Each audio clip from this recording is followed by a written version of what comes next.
Hey there, fellow victims of the Torment Nexus. My name is Zeke Freak, and I can't make up your mind. Joining me today are my usual cohorts Kevin, the Jolly Green Giant, Saradin, looking to purchase beachfront property at market rates, and surprise, surprise guest and friend of the show, KyubeThe3rd, who we recently won at auction. And together, we're gonna chickadee China the Chinese chicken. Welcome to the Baka Gaijin show. Absolutely marvelous. Magnanimous. I'm dying. Exemplary, even. Exemplary. Sorry, I'm still not over my LA trip. I've still got a bit of a cough here. Wow. Turns out, like, you gotta be spoilers. sick to live in LA, and then when you get back from LA, you're sick. We're gonna get into it in a moment. Oh yeah. Well, I thought we'd fuck. I probably should have said this before we started, but I thought we'd start with Kevin and I just to get it out of the way, and then we'd go to your thing. Oh yeah. Oh yeah, no, absolutely, Yeah. absolutely. But this is the teaser. This is the teaser. Yeah, right. I went to a shithole city. Everybody, wait to hear about my experiences live. Kevin, you know what we should do is what every fucking YouTuber is doing now, where they splice out like a highlight of the video before the video and put it in front of the actual intro. Maybe. Oh, like a coming up segment, that kind of thing. Yeah, that kind of shit. But we gotta we gotta embellish it. We gotta fucking have like fade in, fucking filter, fucking Vine booms. You know, we gotta fucking Later do today. something. Making more work for Kevin to do. My favorite pastime. Later Yeah, on today's episode of the Baka Gaijin show. Yeah. Oh man. Yeah. We got just go all the way with it. Just have like a previously on the Baka Gaijin show. That was a really, really good auction I just won. Yeah, I thought I wasn't gonna win it there for a second. You didn't win the auction. We won you at auction. Yeah. Yeah. It can't even keep the You didn't win continuity anything. You're straight. stuck with us now. What did you think you won? Forever. We're awesome human beings. Next time on the Baka Gaijin show, Cube learns what happened last time on the Baka Gaijin show.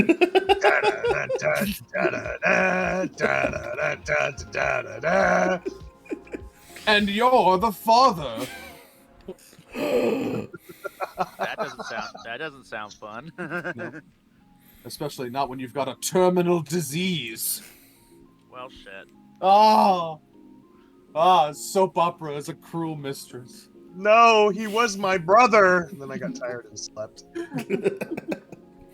I really like how, at least 1/4 of all soap opera twists are, what if there's incest happening? I mean, it's a very simple, very easy. Have you seen the show? What is it? It's on That one is of true. the That is one true, of the Kevin. shitty streaming services now. They've got a show that's literally about incest. That is true, Kevin. I've noticed that people, particularly Americans, are very paranoid about incest. For some reason. Yeah. Considering the anti-community, not surprised. Yeah, that's true. I guess. Yeah, we need to get rid of the anti-incest community and let it flourish like the beautiful thing it is. Sweet home Alabama. I feel like there was I feel like there was a comma in that sentence that went unnoticed.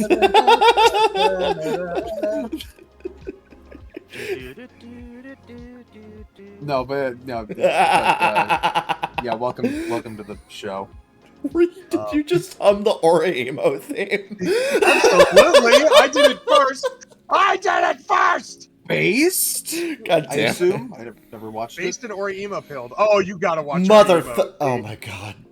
It's a trip. It's legitimately one of the funniest I'm surprised- social comedies ever made, and then it ends with the most Chad move ever. Awesome. Dude, Emo's actually really good.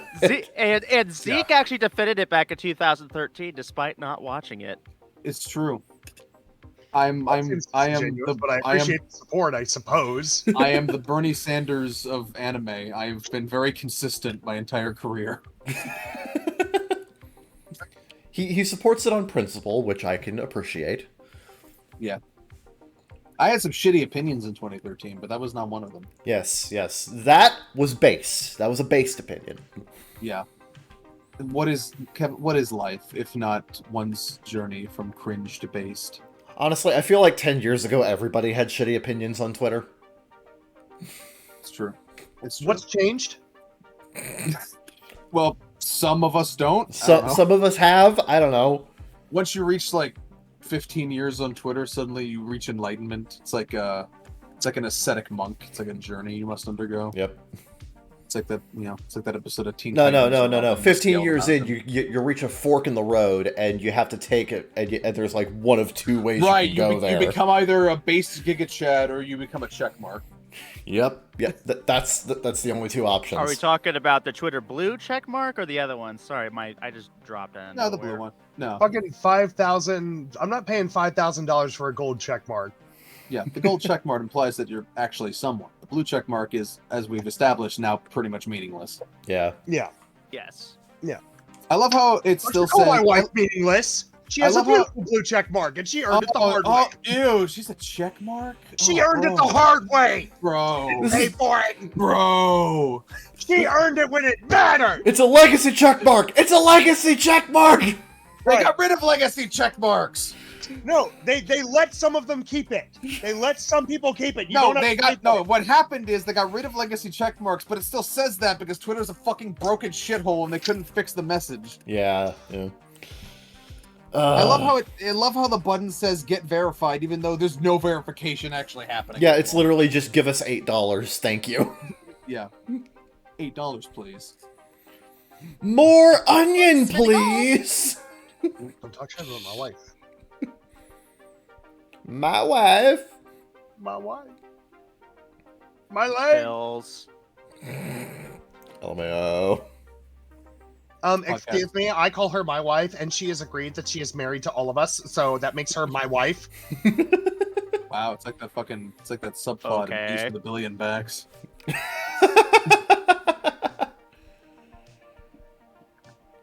We've met, and we had a lovely time in the park together last year. Mom said it's my turn with the girlfriend. Mom said it's my turn with the wife. My wife. It's my turn no, with the that- VTuber! Now that reminds me of a Family Guy clip. It was like, it's my turn with the sex box, and her name is Hey, Sony. Yes, that's a classic, man. I wouldn't want to fuck a PS2. Statistically, there's like dead cockroaches in there. I was saying, statistically, there's dead cockroaches in there, and then there's also, the overheating issue. Yeah, if Especially there's if you have anything. a slim. Wait. But Oh, you don't wait want to fuck a slim PS2. That's Oh yeah, that's people are gonna look at you too funny. tight. Too small. tight. Too small. Too small. We have confirmed there is such a thing as too tight. Yeah. I was gonna say in reference to that, and I don't know why I fucking have to bring up Silent Rob every time Cube is on. It's just a thing. But watching those videos back in the day, it made me realize just how many people treat their consoles like fucking garbage dumps for no reason. Oh, the GameStop rant. Yeah. Oh my Yeah, god! yeah. Like no! Back in the day when the Red Ring of Death was like such a big thing for the Xbox 360, I would see pictures of people's rooms when they were like displaying the red ringed Xbox while it sits under a pile of fucking clothes and like on top of a Why is my Xbox overheating? right? I It's don't like get it. sandwiched between like 20 books on either side, and then like it's right against the wall with the power supply. Which, if you remember the 360, they took the power supply out, made it a giant brick on the Yeah, AC I remember adapter. those. And it's like they'd stick that right behind it, and then they'd pile books on either side, and then they'd pile clothes covering the whole thing. Why and then is they my wonder Xbox why their console overheating? and they wonder why their console melted. And I'm like, you fucking stupid college kids who don't know how to clean your fucking dorms up. Yeah, they just You're walk- the reason the red ring's occurring. Good Dude. God, or you're certainly not helping. It's, I mean, like, it's it was just a- like It was a real problem, like, but it was, surprise it's a real Pikachu problem, face but moment. I can obviously see that people are encouraging it. Like, good Yeah. God, yeah. I got a Gen 1 Elite. I got a Gen 1 Elite. Never red ringed ever. Yeah, After I just- 7 years of owning it, never red ring. I just fucking love the mental image of someone walking into a GameStop with a dead console going like, yeah, this died, I don't know why, I only kept it in my oven. You're right. I kept it in my oven with it at 450 degrees. Yep. Why? I mean, it's keep it white, warm. the oven's white, I thought that's what you were supposed to do. God. But more than anything, I was just shocked by how many people just let bugs crawl into their consoles and die.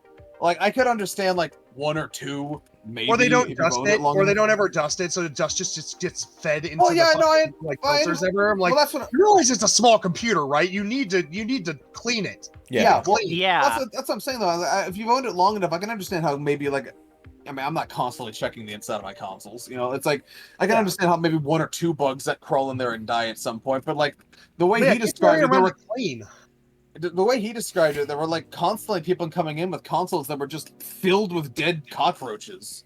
And I don't understand how that happens.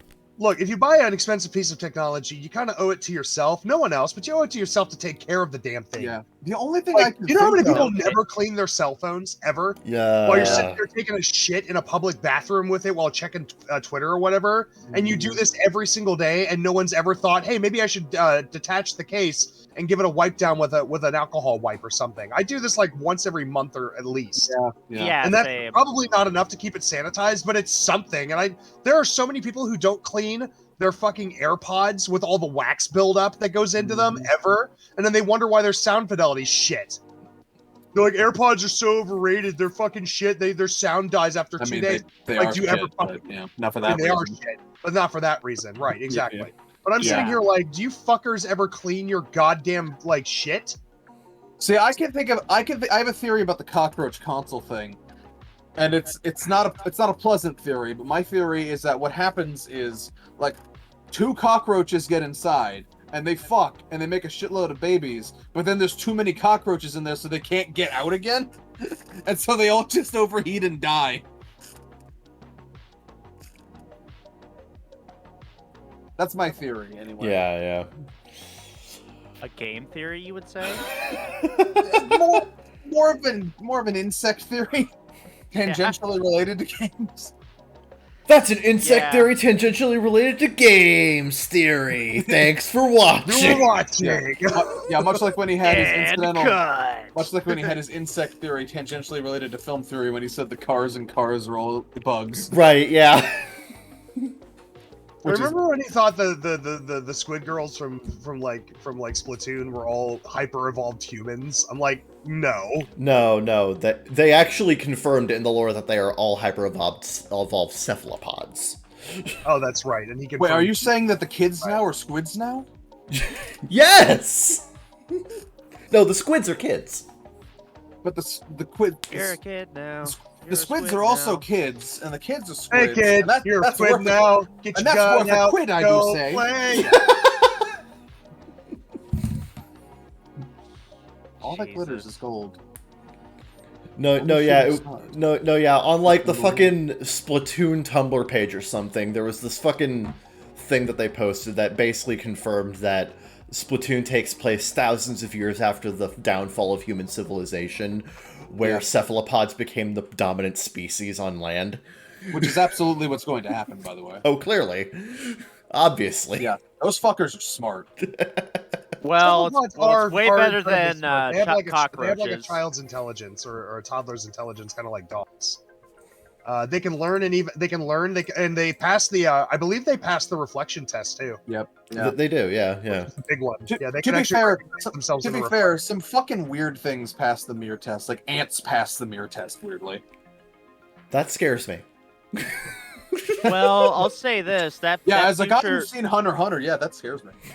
I will say this, as someone who has heard that like cockroaches can withstand like radiation and shit, that kind of that makes me really happy that in the post-human future there's going to be cephalopods. That's Dude, exoskeletons are fucking crazy. I remember this one time there was a beetle in my basement, and I literally dropped a 50-pound barbell on top of it, and it survived. Oh, jeez.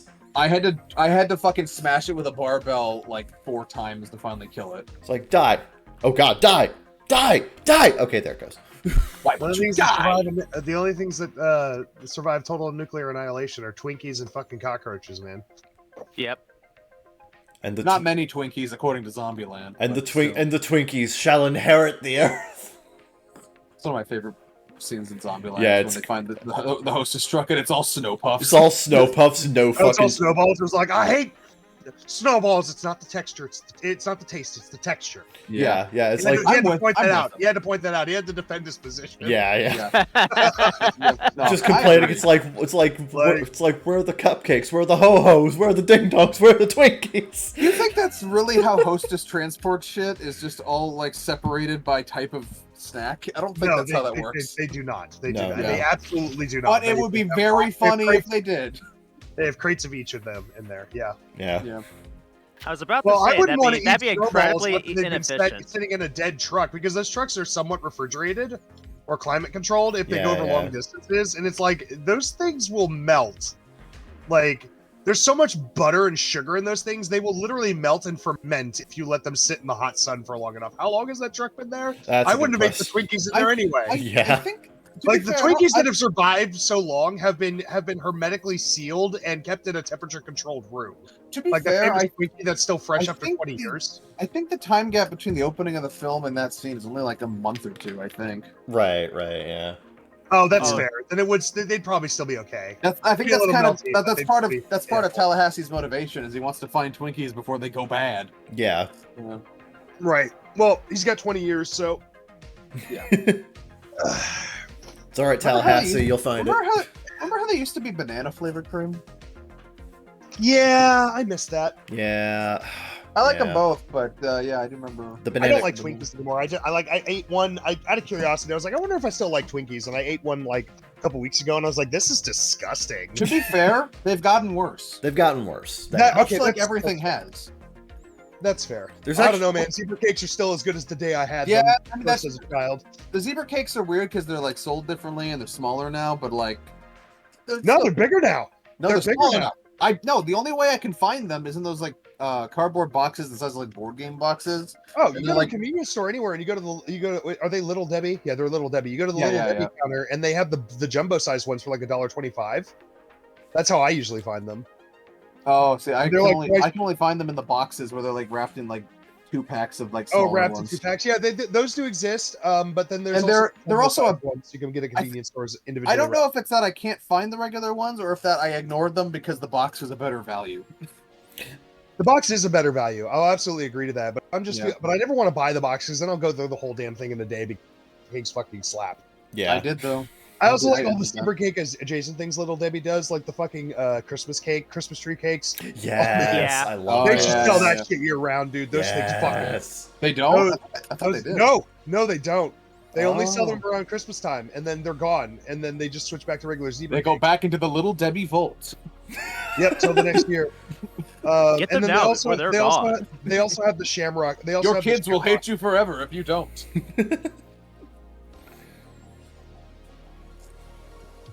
I love it. But yeah, man.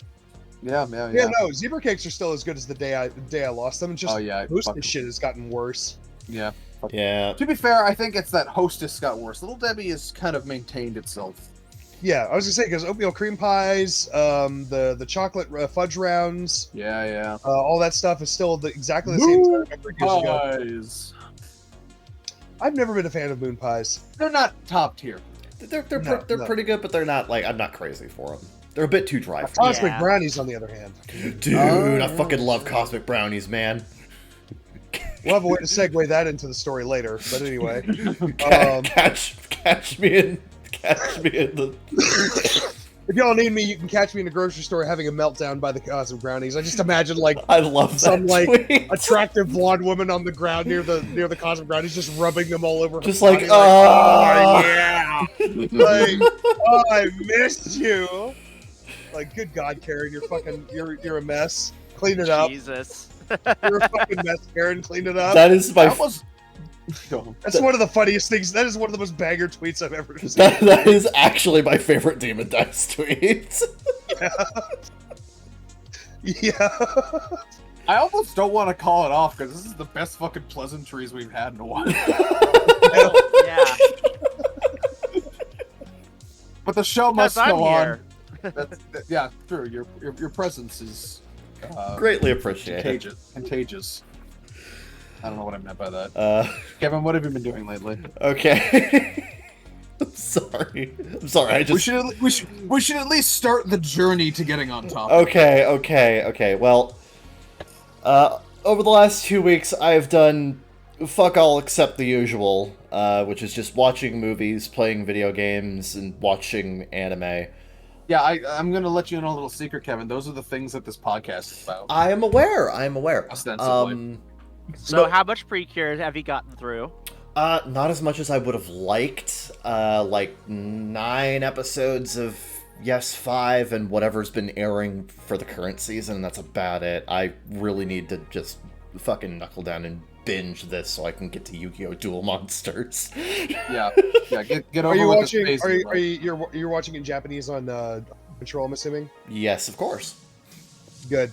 Yeah. I enjoy, like, I remember growing up with the 4 Kids one as much, like, obviously, but like I watched the Japanese version, and while I did notice small changes, like overall it's basically the same beats, but I like the names a lot better. It's the same story. It's just told a lot better. Yeah. Yeah. No, yeah, Yeah. I do, like, my only exposure to Yu-Gi-Oh! Before, like, so yeah, my plan right now is that, like, I'm going to finish the current season of Precure that I'm binging, and then I'm going to take a nice break from that, because after this, I will have binged 5 seasons straight, plus watching 1 season as it airs, and I really need that buffer period. And then I'm going to go into Yu-Gi-Oh! Duel Monsters. I'm just going to watch the whole thing. I can't wait to see the Twitter thread on that. Yeah, because, like, me and Zeke had been talking about it, like, kind of on and off for a little bit, and I just kind of thought, you know what? It's about time I finally did this. And, Zeke, and, so yeah, I'm gonna watch Duel Monsters through the Japanese version that's on Crunchyroll. Apparently, from what I know, the subs for Duel Monsters are pretty good, so They're good enough. They're good enough. I have not heard anything particularly damning about them. I might look into it, but yeah. Okay. Is I haven't watched Season them personally. 0 on there? No. The toy anime is not, no. No. The toy anime is one of the things that's another thing that I would love fucking Discotheque or someone to rescue. Oh, absolutely. That would actually be great. I love how the toy anime looks. The That's original Season 0 or whatever it's called. Yeah. That's how I don't like saying that because that's a dubism thing, but No, that's fair. I fucking love how Season 0 looks. That's how I want the CGs in Killer Connect to look, actually, with that kind of color style to them. Yeah, I love, like, the very punchy, colorful, high contrast It's look dark of the and Toei vibrant. anime, I love it. Yeah. It's really I've cool. always heard it's supposed to be incredibly crazy, apparently. It's less so than the manga, but it is compared to the Gallop series. It is notably it adapts the earlier, darker, crazier stuff. Yeah. Yeah, the one where, like, Yugi literally kills a kid for losing a chess or some shit. Oh, One of my favorite plots with the guy's Tamagotchi who eats other Tamagotchis, and it's played like it's a cannibal Tamagotchi.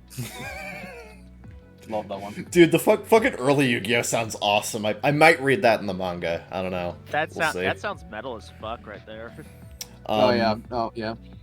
But no, yeah, my only exposure to Yu-Gi-Oh beforehand has just been from other people who have also been into it, because okay, you partially, but like back in grade school, there was like one kid who just had a bunch of like all the popular like kids anime on VHS. He had like a ton of Dragon Ball Z movies. He had a bunch of episodes. His mom loved him. Yeah, he had a bunch of episodes of Yu-Gi-Oh. He had like the entirety of Pokemon Indigo League. Did he also have a butler? No. Well, yeah. But no, yeah, and he brought in like a ton of episodes of Yu-Gi-Oh, and I just watched a few episodes scattered here and there while like during like free time or whatever the fuck. Remember when schools had free time? Me too. But I don't think to that degree where There- you bring in your own tapes. Yeah, that's also like he brought VHS tapes to school. yeah, like when I was in like third, fourth, and fifth grade, the last period of the day was just free time until the buses came and picked everybody up. Sure. And there was this one kid who just kept bringing in tapes for everybody to watch. And we would just watch whatever he brought in. No, you see, I knew a kid who brought in his portable DVD player, which was a big fucking deal at the time. Oh yeah. Oh And yeah, you were this- the baller at the time. He had that shit. Yeah. Yeah, and the thing is though, he was pretty autistic, and the only movie he would watch is Disney's Tower of Terror, over and over. Yeah, you told and me about over that again. guy. Yeah. Yeah, I think I've told you about Tower the of Terror. Yeah, Disney's Tower of Terror. That was like his hyperfixation. Oh my god. But no, yeah. Interestingly, that kid bringing in tapes is how I got into Pokemon as a kid. Yu-Gi-Oh! I didn't quite get into. But I watched all of that. And then in middle school and high school, I had a friend, Sergio, who was... This is about around the time of, like, Yu-Gi-Oh! 5Ds. Wait, was this Sergio Egyptian Vietnamese hybrid? No, he was not. He was a... Okay. He was a fucking white boy. Oh, okay, okay. White Venezuelan, anyway.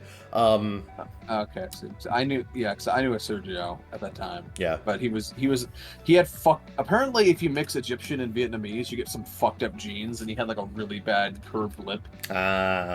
Interesting. But no, yeah, Sergio and one of his friends at the time were like super into the Yu-Gi-Oh! Card game, and both of them had like these like very expensive synchro decks. So yeah, I played a couple matches with them, just kind of get a feel for their card game was at the time, and I'm like, this is cool, but I know I will never be able to play any of this because I have no money to get cards. So it's like, that's cool, have fun, but that's like kind of the extent of my Yu-Gi-Oh knowledge before I met Zeke. At which point, I just heard everything about like fucking Arc 5 and Zexal and Vrains and whatever. Yeah, that's true. When you met me, it was like height of my Yu-Gi-Oh obsession. It was, yeah. Yeah. That was like your thing. It like that was like two things you were into: Danganronpa and Yu-Gi-Oh. Yeah, that was back when Arc 5 was airing, and I was playing locally with friends, and I was playing like semi-professionally. Yeah, that was the whole time. Yeah. The good old days. And then they fucked up the meta or some shit like that. Well, what happened is that Master Rule 4, which introduced Link Monsters. So the thing about Link Monsters is that Master Rule 4 changed the way the extra deck summons work. So now they had to go through. You had to create Link zones with your Link monsters to be able to summon from the extra deck too. You couldn't just do it to non-Link zones. The problem is all of the decks that I had built were super extra deck spammy. Some of them were even Pendulum decks, and Pendulum was fucked over by the switch to Links. So Master Rule 4 kind of killed all of the decks that I had built. This was like a dozen different decks. Yeah. I didn't have the money at the time to really like adjust them or get new decks, so I just because the decks were no longer meta, you couldn't sell them for any reasonable amount because they depreciated in price due to no demand. Yeah. Trust me, I've been through that plenty of times with Magic. Yeah, it was just. I don't even think Master Rule 4 was necessarily a bad direction. It was just more, for me specifically, it killed all of the decks I had, and I did not have the money to start over again. So I gradually just. That's how I've been with Modern Magic recently. Is like ever since Modern Horizons 2 came out about a year and a half, 2 years ago. The decks that I was playing in meta and the entire meta shifted around all the cards from Modern Horizons 2 because that set was disgustingly overpowered. It completely shifted the landscape of the entire format, and it pushed out pretty much every deck that had been viable before. And now everything that's in the format uses some cards from outside of it, but is basically a pile of fucking Modern Horizons cards, and they're all $40 minimum a piece. So it's like, I don't have the money to get back into Modern anymore. I fucking wish I wish I had money and friends who are also into it, because I miss card games so much. Yeah, I wish you would live closer, because I'd get you into at least casual Magic. Oh yeah, dude, I'd totally do that if I lived near you. Yeah. Yeah. Because, commanders pick a pile of 100 cards that you like and then play it. Like one of these years, maybe. Yeah, maybe one of these years. If you stop living in the land of cleavage. It's so hard to say no, though. I know. Fun times in Cleveland today. Just Cleveland. Oh my God. Under construction since 1868. No, yeah. But yeah, I'm gonna be doing that after I'm done with the current season of Precure that I'm going through. Yeah. Yep. All these years later, I'm getting Radical. I called it making up for lost time because it's one of those franchises that I just could not. That's what I've been calling mine. That's what I've called my entire relationship with you the past 10 years. God damn it, motherfucker! Oof! Fucking ow! I felt that in my soul. You're an asshole. Emotional damage. Oh, I'll find it. Yep. Oh, I don't have that one anymore. I think I got rid of that one. Ah, oh, no, I got it. There we go. Okay, nice. Nice. Yeah, gonna do that. As for stuff that I have watched, watched the premiere episode of the new season of Mushoku Tensei, because I fucking love the first season of Mushoku Tensei.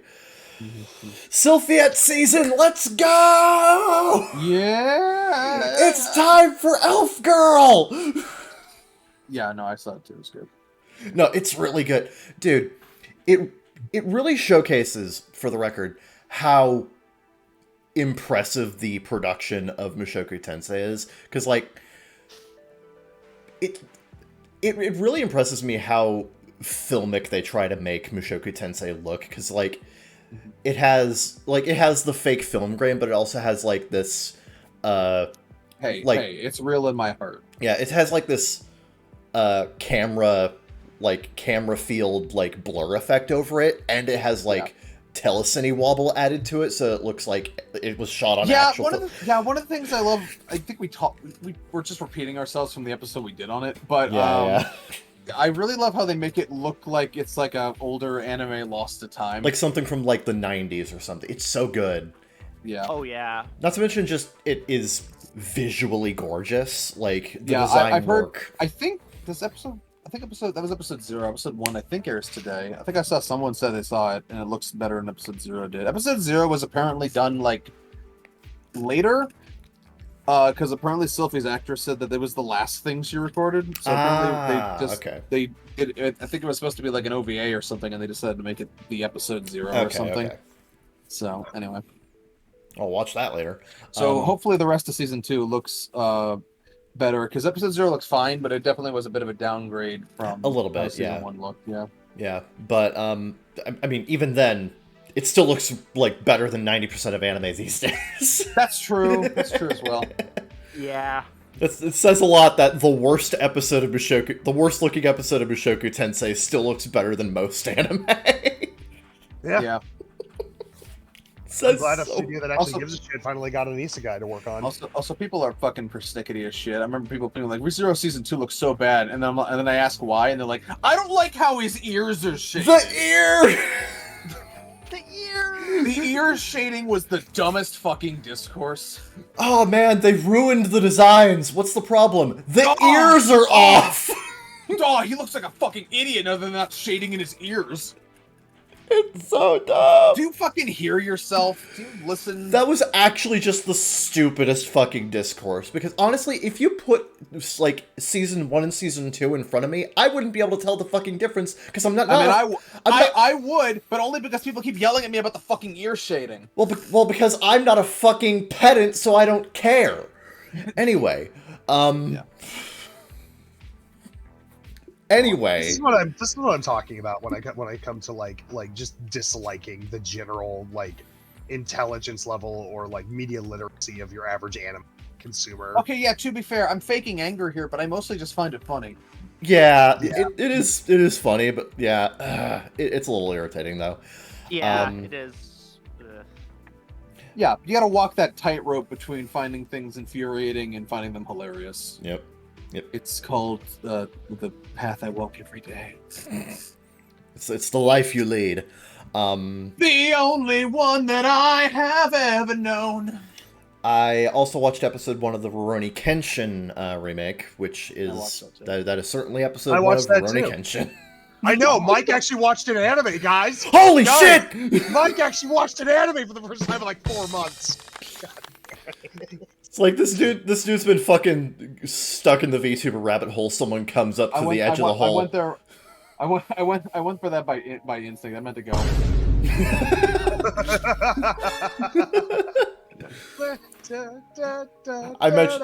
I mentioned this in another conversation we had like a couple days ago, but I just made the joke of, like, Mike's been down in the fucking VTuber rabbit hole for like 2 years. Someone just walks over to the edge of it. Hey, I heard you like Kenshin. Here, yeet. No, yeah, episode 1's pretty damn good. Not the opening theme I thought it would have.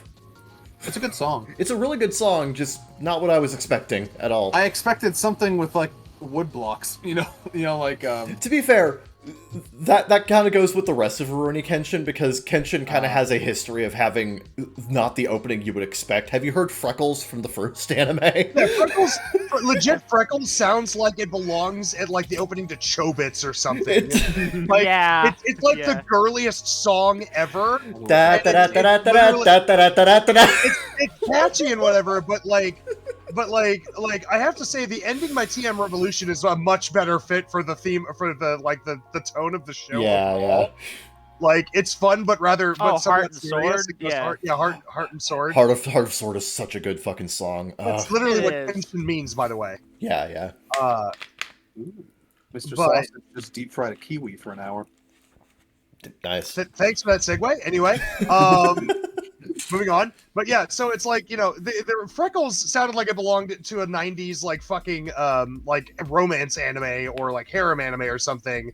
And so, you know, having the rap song that's a little bit more serious and like poppy and stuff, I'm like, yeah, I'm cool with this shit. Yeah. This is awesome. Yeah, it Most says of the a lot. animation in the opening is just sick. It says a Love lot it. that during the Toonami broadcast in the 2000s, they kept Heart of Sword as the ending. Yeah, but like with all Toonami animes, they just got rid of the openings to save time, give more time to the Toonami intros, Yeah. the bits in the middle, plus advertising. Yeah. More Yeah. ads. Yep. But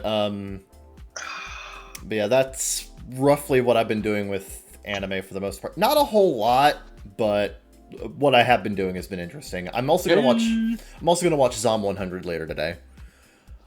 Oh, same here. Dude, I've been the reading- fucking premiere of Zom 100 is so fucking good. So you've told me. So you've said. I didn't tell you. I told everyone. and you were one of- Yeah, which is why I corrected myself, dick. You're not allowed to make mistakes. It's 2023. Be better. Do better. Yeah, do better. We won't give you credit for Yeah, it. we're Do gonna better. we're gonna give you call outs for watching Kenshin because it's by a pedophile. Oh!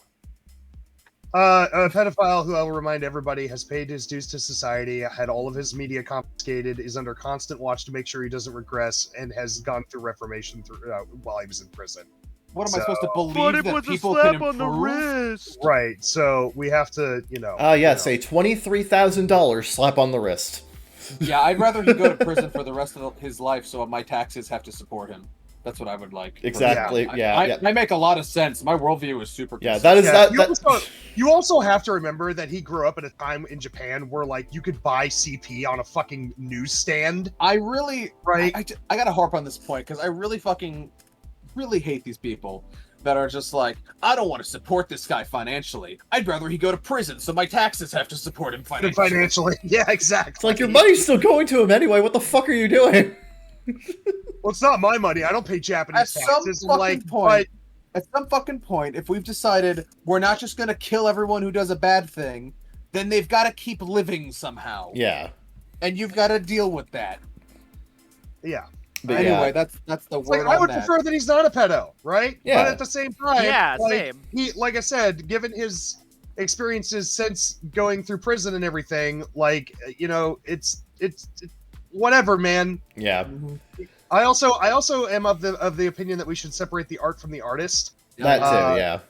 because, and in this case, it's like so this was an argument. This is one of my favorite, and it's like, people say you can't separate the art from the artist. I'm like, there was a magic artist way back in the day who made the card Invoke Prejudice.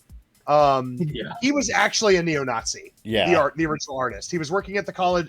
He was working at the University of Pennsylvania, and he did art for Richard Garfield back in the day. He is actually a neo-Nazi and has come out as one since. And Invoke Prejudice literally shows guys in KKK attire, but it's painted black instead of white. Right? Yeah. That card is Right. banned because it's a depiction of We live race. in a society. That stuff I don't forgive because you can't separate the art from the artist when the art is reflecting the artist's personal beliefs. Yeah. But as far as I understand, there is nothing that glorifies the mistreatment of children in Rurouni Kenshin. In fact, when mistreatment of children does happen in Rurouni Kenshin, it's seen as a punishable crime. Yeah. Which point Kenshin usually comes in and breaks every bone in their fucking body. Exactly. Yeah. So- yeah. Like, so it's like, yeah, like I Well, can there are actually some consciously separate the art from the artist in this case. Yeah, well, allegedly, apparently, there's some people say, "Oh, well, there's also some plot elements, like, I guess." That's reaching. It's That's reaching. so Yeah. It's desperately reaching. reaching. People are looking for problems at that point. They're looking for any excuse to hang the show by, and that is all that is. And they're making No, I'm yeah, with they're y'all. yeah, they're Christ, making this a bunch is of not a acting art conversation I from was it. expecting to have today.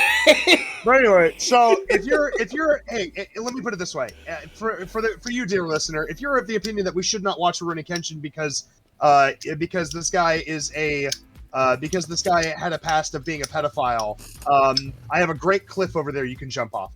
Okay, Trust you can me, find your answers at the bottom. I'm I also reasonably like confident. Rosemary's Baby by Roman Polanski, so get wrecked. Right. I'm very convinced that no auntie. And Roman listens to Polanski this actually show. hurt kids, Yeah. like directly. Yep. Like, I won't watch his shit because fuck him. But you know, Yeah.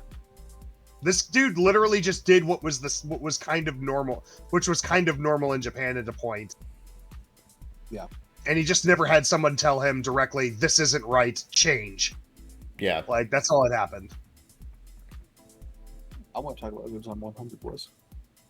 Go ahead. It was really fucking good. No, it's from a fucking it's so what it's like I said, this first episode is almost a standalone short film in a lot of ways. It's a masterclass in directing, storytelling, audiovisual. Like it was fantastic. I was not expecting it to be this great from a studio I've never heard of before. Oh yeah. No, Yeah. I'm looking forward to it. I've already heard I've already heard the manga's fantastic, so I'm glad that the anime adaptation is living up to that expectation. Oh, for Zom 100? Yeah. Yeah. I've read like 4 volumes of the manga at the library. Very good. Very good. No, I see. No, yeah, good lord, we got the hell off topic there. What else on? have you been doing, Kevin? Yeah, hold on. Give me a sec. I need to readjust myself here. Huh.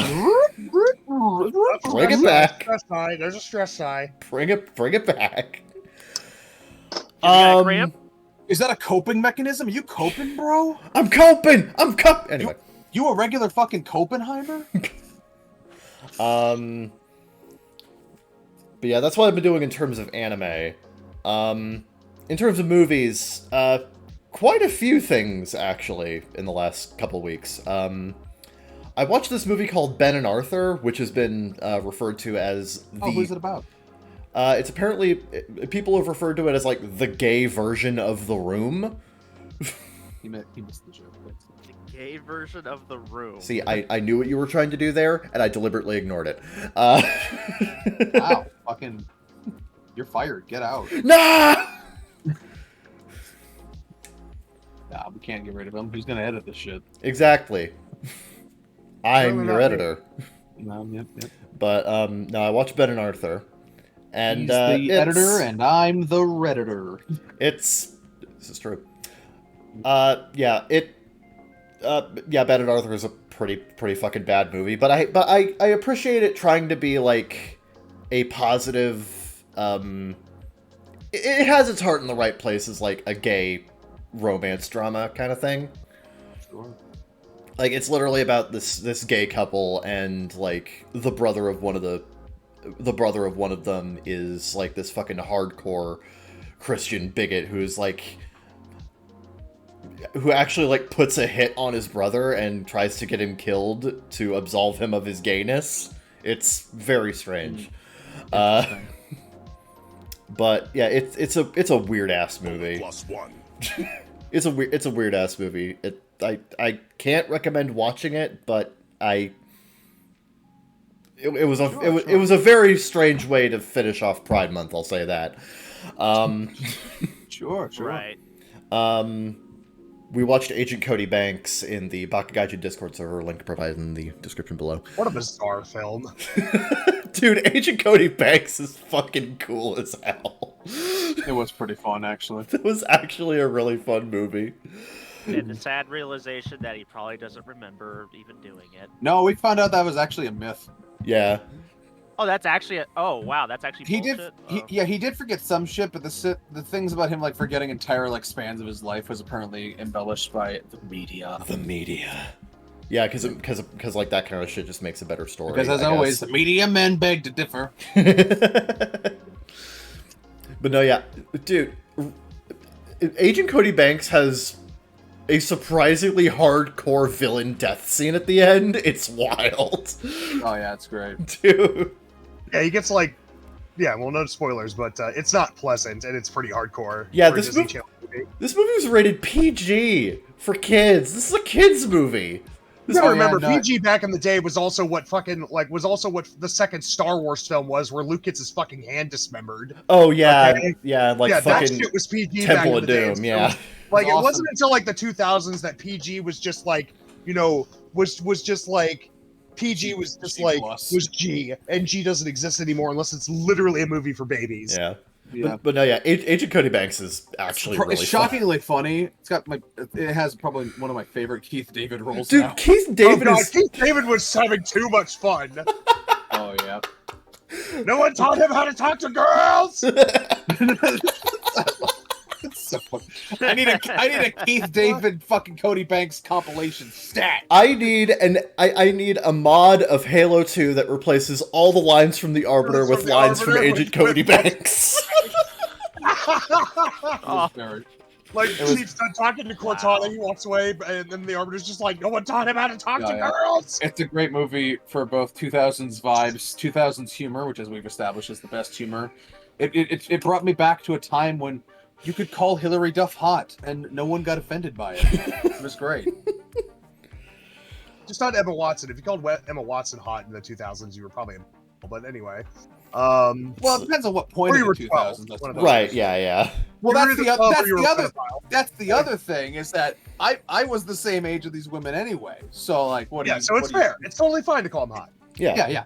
Which is also one of the biggest things that bothers me about, like, fucking discourse revolving around, like, you know, the sexualization of teenagers in fucking anime. And I'm like, you realize that teenagers are the primary audience, right? Right, yeah. That's something I fucking They're making like to hammer. sexy teenage girls for the teenage boys who are watching the show. Yeah, when you fucking stupid.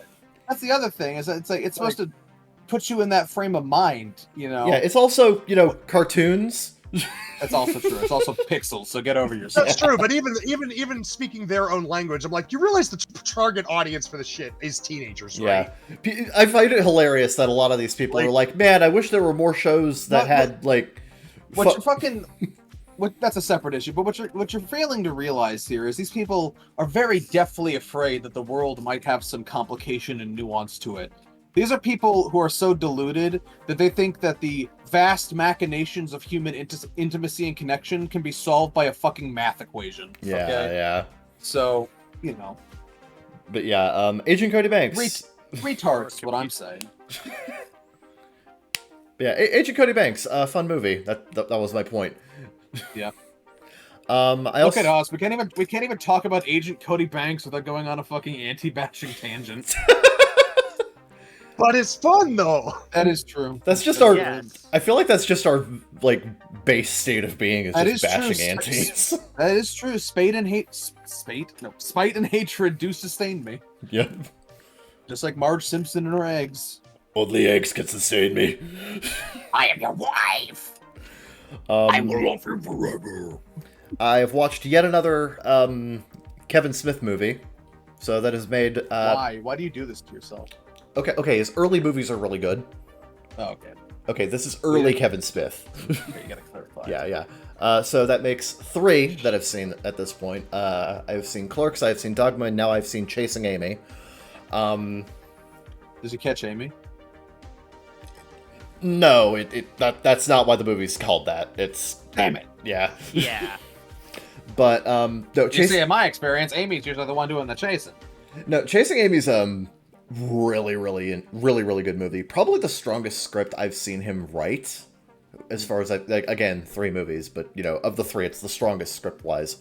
Sure. Really fascinating romance drama, which is not the kind of thing you would expect from Kevin Smith. That's true. The only thing I expect from Kevin Smith is fucking Phantom Menace apology. Right. No, yeah, it is a really good movie. It's about just like messy relationships and just these characters who have clearly, one person has gone through like so much in terms of their like romantic, like in terms of their romantic life and their sex life, and this other person is just like still trying to figure themselves out and what they're actually, you know, doing. And there's just this it's a very complicated movie. Sure. Very good. Does it feature "Complicated" by Avril Lavigne? No, it does not. Missed opportunity, dock So points. complicated. I feel like this.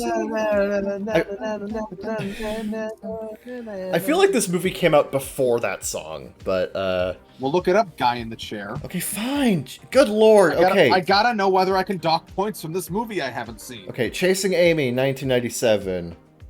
Oh yeah, it's probably. Complicated by Avril Lavigne, 2002. So yeah, you can't dock points. I mean, I can. You can just. It just wouldn't be kosher. Yeah. A Jew wouldn't eat that. I finally got my ass around to completing Portal 2. That's true. I saw that. Portal 2, so good. God, that game's fucking Yeah. awesome. Love that game. Love it. Yeah, it's fantastic. that video you retweeted of fucking somebody doing a Wheatley impression reading off Elon Musk tweets. Oh god. So funny. And yet it persists even after I have disconnected one of the more sensitive server structures. Interesting. Interesting. Looking into this. I've had this DC animated direct-to-video movie on Blu-ray for a long time, Green Lantern Emerald Knights. Because like the way that I got it is that like this is back when I was living in California still. I went to a local like pawn shop and they had like a big fucking rack of Blu-rays, and they had Green Lantern First Flight and this on Blu-ray. I had already seen First Flight and I really liked it, so I was like, yeah, I'll pick that up on Blu-ray. It's like what, $3? And I picked up Emerald Knights because why the fuck not? And I just hadn't gotten around to watching it until like, you know, a few days ago. It's one of those anthology movies that has like an overarching plot line that ties it together, except it runs into two problems. It runs into the usual issue of anthology movies where some stories are just way more interesting and well written than others. And it also has the issue of the stories not really being connected terribly well, and at some point it just becomes I described it to y'all as a series of Family Guy cutaways where a character is just like, there's literally a point where a character walks up to Hal Jordan and the female. You think that's bad? Remember the time? Literally, one of the characters walks up to Hal Jordan and this younger character that he's supposed to be a mentor to, and is like, "Man, everyone's here except for Mogo." And she's like, "Who's Mogo?" And then the other character's like, "Oh man, Hal, you haven't told her about." I thought it was gonna transition him. Not much. What's Mogo? What do you? It's like, "Oh Hal, you haven't told her about Mogo?" "Yeah, Mogo was the first story I ever heard when I joined the Lantern Corps. You should tell her about Mogo." Everybody wants to know about Mogo. Yep. Bitches love Mogo. No, yeah, it's like it's just like that. It's fucking kind of funny after a point. Remember that time I won a trip to Mexico with Gary Coleman? The movie literally ends on him like doing a setup for a Family Guy cutaway where it's like, "Have I ever told you about the time that?" And they just says something fucking insane and the movie ends. Like, the movie's self-aware about itself. That doesn't make it good. Like I just ended like, "Did I tell you about the time I eradicated all of existence?" "What? No, you do." And then just fades to white. Yeah. Funny. No, yeah. Emerald Knights is good, but like Did I tell you about the time I hallucinated a person I was talking to? Hello? Hello? Hello? Hello? But it's an interesting movie. Mike and I watched, well, he rewatched it. I saw it for the first time. Halo Forward Unto Dawn, which is a prequel movie that takes place at the beginning of the Covenant War, but it leads into Halo 4. Yeah, better than the Showtime series. Most things are. It's really good. It was a really good movie. I had a good time with it. Apparently, it was originally a miniseries.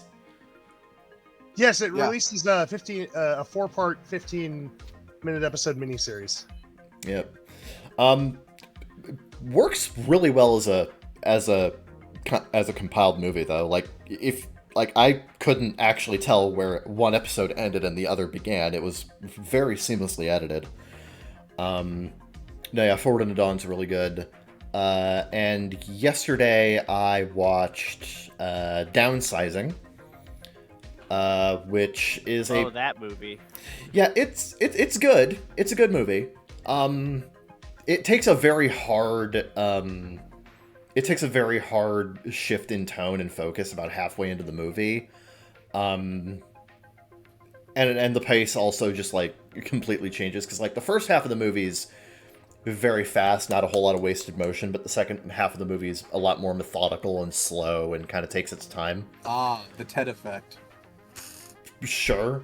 But no, yeah, it's a really interesting movie. I had a good time with it. I do recommend checking it out, at the very least. I don't even know if I'm thinking of the right movie, because when I think the Downsizing, is it like a comedy in the vein of Horrible Bosses? No, it's a movie about how someone, a scientist... I thought it was like a Ben Stiller comedy. No, Downsizing, it actually stars Matt Damon. It's about this scientist who figures out a way of how to... what he believes is a way to solve the crisis of overpopulation and the problems therein. Oh, the one that doesn't exist? Yeah, that one. Yeah, by shrinking everybody down to 1/2000th of their normal size so that they produce less waste, so that food goes longer. And I really fucking hate that dated sci-fi trope. Yeah. Interestingly, this movie only came out 5 years ago. And yeah, amazing. And its tropes come from the 70s. Amazing. Yeah. But no, yeah, it's actually a pretty good movie. I do like it. Sure. Though you have to deal with a heavy shift in tone and focus halfway through the movie. It ends up Madagascar effect. It ends up being more about finding fulfillment and bettering other people's lives than anything else. Just like Madagascar. This is giving me some Madagascar vibes. Guy who's only seen Madagascar. It's his second movie. Giving me some Madagascar vibes. This is giving me some real Madagascar Escape to Africa vibes. I like to move it. And I don't know if I mentioned this last episode, but I also have gotten to Switch emulation, and I have been playing Advance Wars. Okay. Yes, you did. Okay, that's it. Okay. That's what I've been doing. Cool. Zeke, what have you been doing? Okay, well, we're over an hour in. I guess it's time to get to what I'm doing. Look, man, we had a really good start. That's true. We had pleasantries, and the pleasantries were so pleasant. In terms of games, I mostly just I finished the Overwatch Season 5 Battle Pass, and I mostly just been playing Omega Strikers.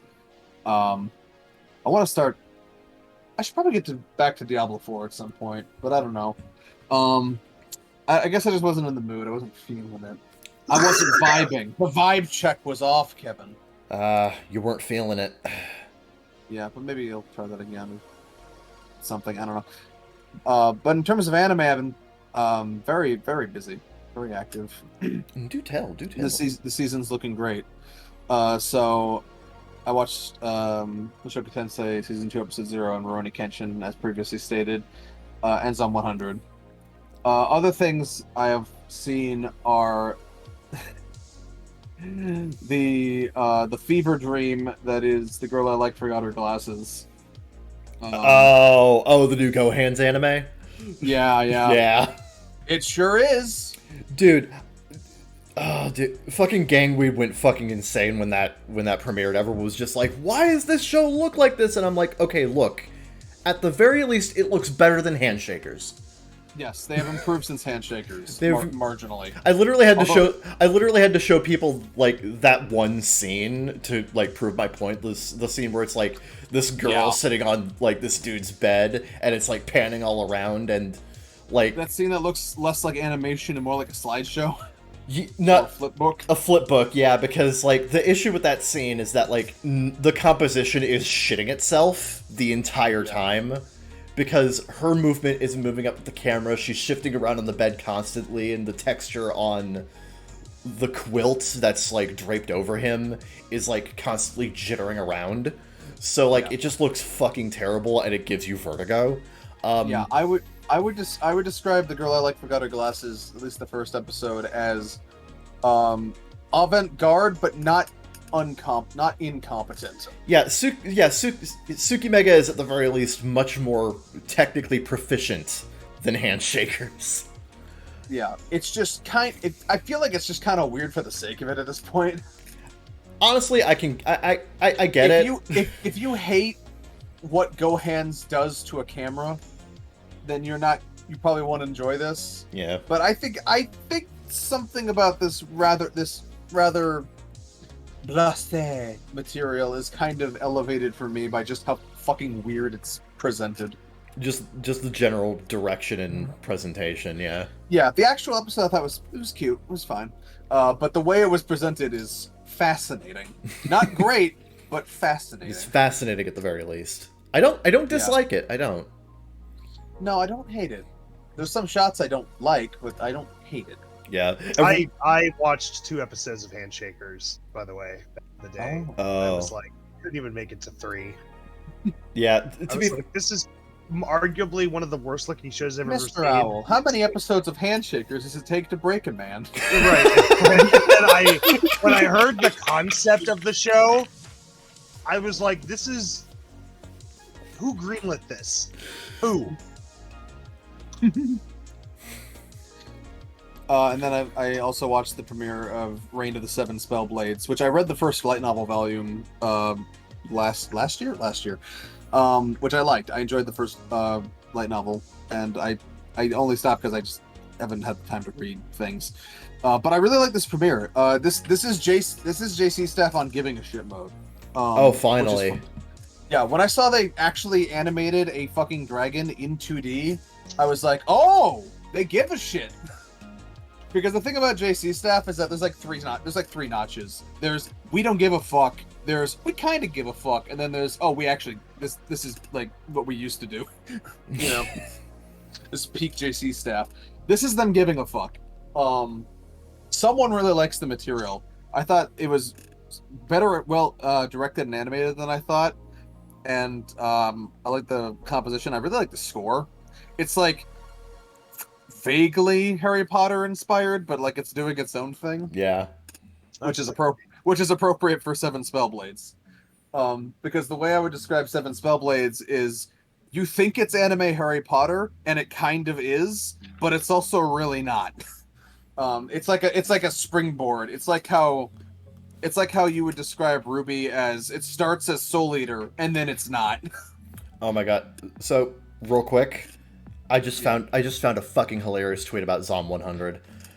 No. The first episode of Zom 100 is stunningly directed, joyful in animation, and simply hilarious, though no gag is funnier than the fact that a production company so bad it's worse than the zombie apocalypse is represented by Studio OLM, which this team recently split off from.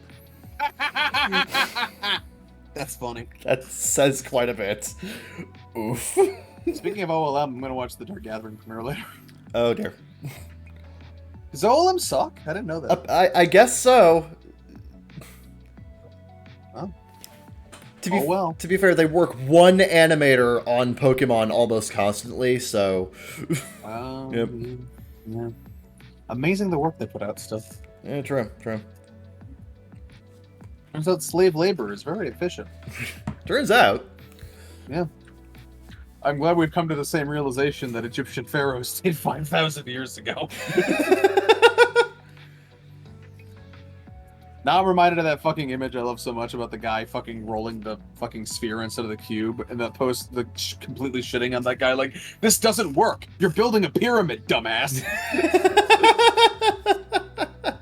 Go back and try again. It's funny. Yeah. The other premiere I watched was Liar Liar. This is the kind of show that ANN will hate, but I find a lot to enjoy. Oh, sounds great. I might like it. Oh man, Yeah. ANN hits most of the things that I enjoy. I'll probably enjoy it. Yeah, this is a fucking, like I said, this feels like a 2012 anime that got lost in time. This feels like something you would have seen Sentai fucking license in like 2012. Oh, sounds great. It's about an island. It's about an island academy where it's all a ruse for a competition where students outwit each other in games to get the most stars. And it's like a weird class-based thing, and it's about a normal dude who, through a series of hijinks and circumstances, has to basically bullshit his way into tricking everyone into thinking he's actually competent. And much lies, many lies. I thought it was pretty entertaining. I'm trying and to also a fucking competition to see who can get the most good noodle stars. yeah. Yeah, somebody once just, I don't know how accurate this is. I saw someone on Reddit describe it as the reverse classroom of the elite. Yeah, but I thought the character designs were really cute, and it's actually better produced than I thought it would be. So they started with 2 episodes for some reason, so I watched both of them and I actually had a pretty good time, so I'm gonna keep up with that. And then today I'm waiting for Dark Gathering to premiere, and the first proper episode of Mushoku Tensei Season 2. And then there's something else I'm gonna check out HR real quick. Real fucking quick. Okay. I'm not gonna move this until then. What am I waiting for? It is Helk. I'm probably gonna check out Helk. And I think there's one other thing maybe. I might check out the anime tie-in to like that fucking anime mecha game that I think either Capcom or Bandai Namco is doing or something. Sensuality. I might check that. Yeah. I might check that out. But other than that, it's kind of the anime I'm watching this season. Nice. Yeah. Yeah. I want to make it clear. I could be watching Jujutsu Kaisen Season 2 because I did finish Season 1, but I'm not going to because I didn't like it very much. What's your opinion on Jujutsu Kaisen? Mid. I gave it a 5.5, and the 0.5 was just because it looked pretty. Right. I was bored to tears by the end. I realize I have no interest in the show.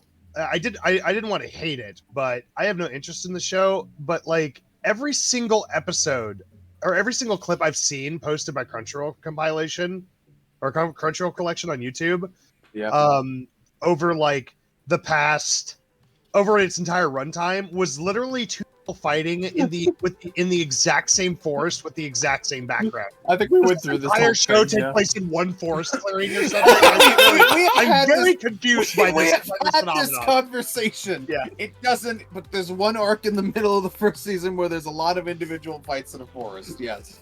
Okay. It's just really funny. Like, 'cause that's the impression I get from the show, is that this entire show takes place in one forest clearing. It's literally just shonen battles the whole time. Like, also the first episode, everybody's like, this is a cool horror series, and then they drop that act as soon as episode 2 starts. Oh no! If everyone wants a cool horror series, they should check out Dark Gathering.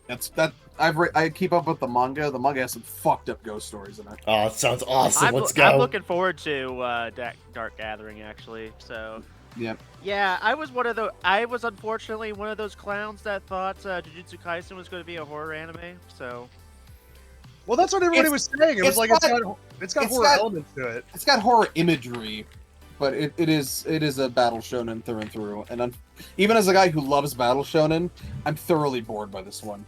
Yeah. I don't like the power system. I don't like the world building. I don't really find the characters all that fun. It's just mid. It's when by the end of the first season, I was bored and waiting for and just begging for it to be over. So I will have no more of that. And to the guy who I saw on my timeline who said Peak Fiction is back, fuck you. You don't know anything. I hope you get decked by a stranger. who is totally not me. I hope you get hit by get hit by a flying ice cream truck. And live! I hope you get hit by a truck that's being driven by a squirrel. I hope someone staples two tails of a squirrel together in a weird hodgepodge bolus and then throws it at you, and they both go You've been struck by a truck. gnawing at your ankles. Ow! I hope a squirrel gnaws at your ankles. No rabies. No rabies, just pain. You've been struck by a truck. Ow!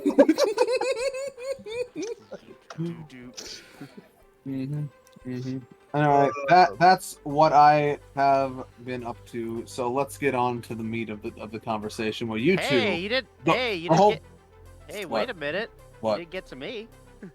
Well, that's what we're transitioning to. That's what we're doing! Let's go! That's why you're You here. can't stay on the conversation! Get out of the fucking podcast!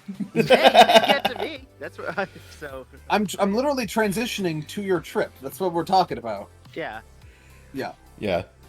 Yeah. So we're Not a new good. segment. We're good. Just not a new segment. Just the same segment. The same segment, part 2. Yeah. Yeah. This is part 2 So of go. part 1 of the first segment. Yeah. This is Bakagaijinshow episode 116, I think. Final season, not part 1, part 2. Final season, part 2, part 3. I would say final season part 2, season 1, and now season 2. You're listening to Bakagaijinshow episode 165. Minute. Real quick segue. I want to know what was going through the Attack on Titan team's heads when they were like, final season is going to be sick. Okay. It's going to be So a 4 season. what happened was when they announced it, the intention was we're just going to do a final season broken into three split cores like Dorado season 2 did. That was the intention. Unfortunately, then production woes happened, delays happened. So I think part 2 got the second core got split in half, and then the third core got split in half, and then that second half got split in half again. So now it's fucking stupid. But the intention was to just have a final season broken into 3 parts. You know, it just fucking amazes me that no matter what fucking Attack on Titan does, like, always in the fucking limelight for something ridiculous these days. It's also worth mentioning. That Wit Studio, the people making Attack on Titan, it is Wit Studio for like No, the final season is done by Mappa. Yeah, of course it's Mappa. Yeah, apparently the production of that was a shit show because there was one episode with like fucking 35 animators on it. And still it looked good. So, I mean, they're getting it done somehow. The thing is, that's still not the craziest staff list that I've seen for an anime in the last like couple years. That dubious award goes to the final episode of Witch for Mercury, which has like 68 animators on it. Yeah. Yeah, I watched the first part of the final season as it aired, but it was too long. It got to the point where I was waiting too long, and at this point I'm just gonna wait till it's all done and then probably binge it at some point. Yeah. The whole fucking... Yeah. Also, Kevin, you haven't seen Attack on Titan, have you?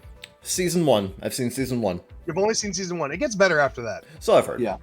It does. Yeah. Anyway, Season 1 was clearly, they tried to stretch out what should have been 12 episodes into 20, or what should have been like maybe 16 episodes into 24, because that's how cores work. Yeah. And so there's like a lot, like my issue with it was that it seemed very much like an episode of Dragon Ball Z or One Piece, where half the episode is recap, and then what's coming up next time, the long intro, the long outro, Yeah. and then there's like 10 minutes of actual new footage in every episode.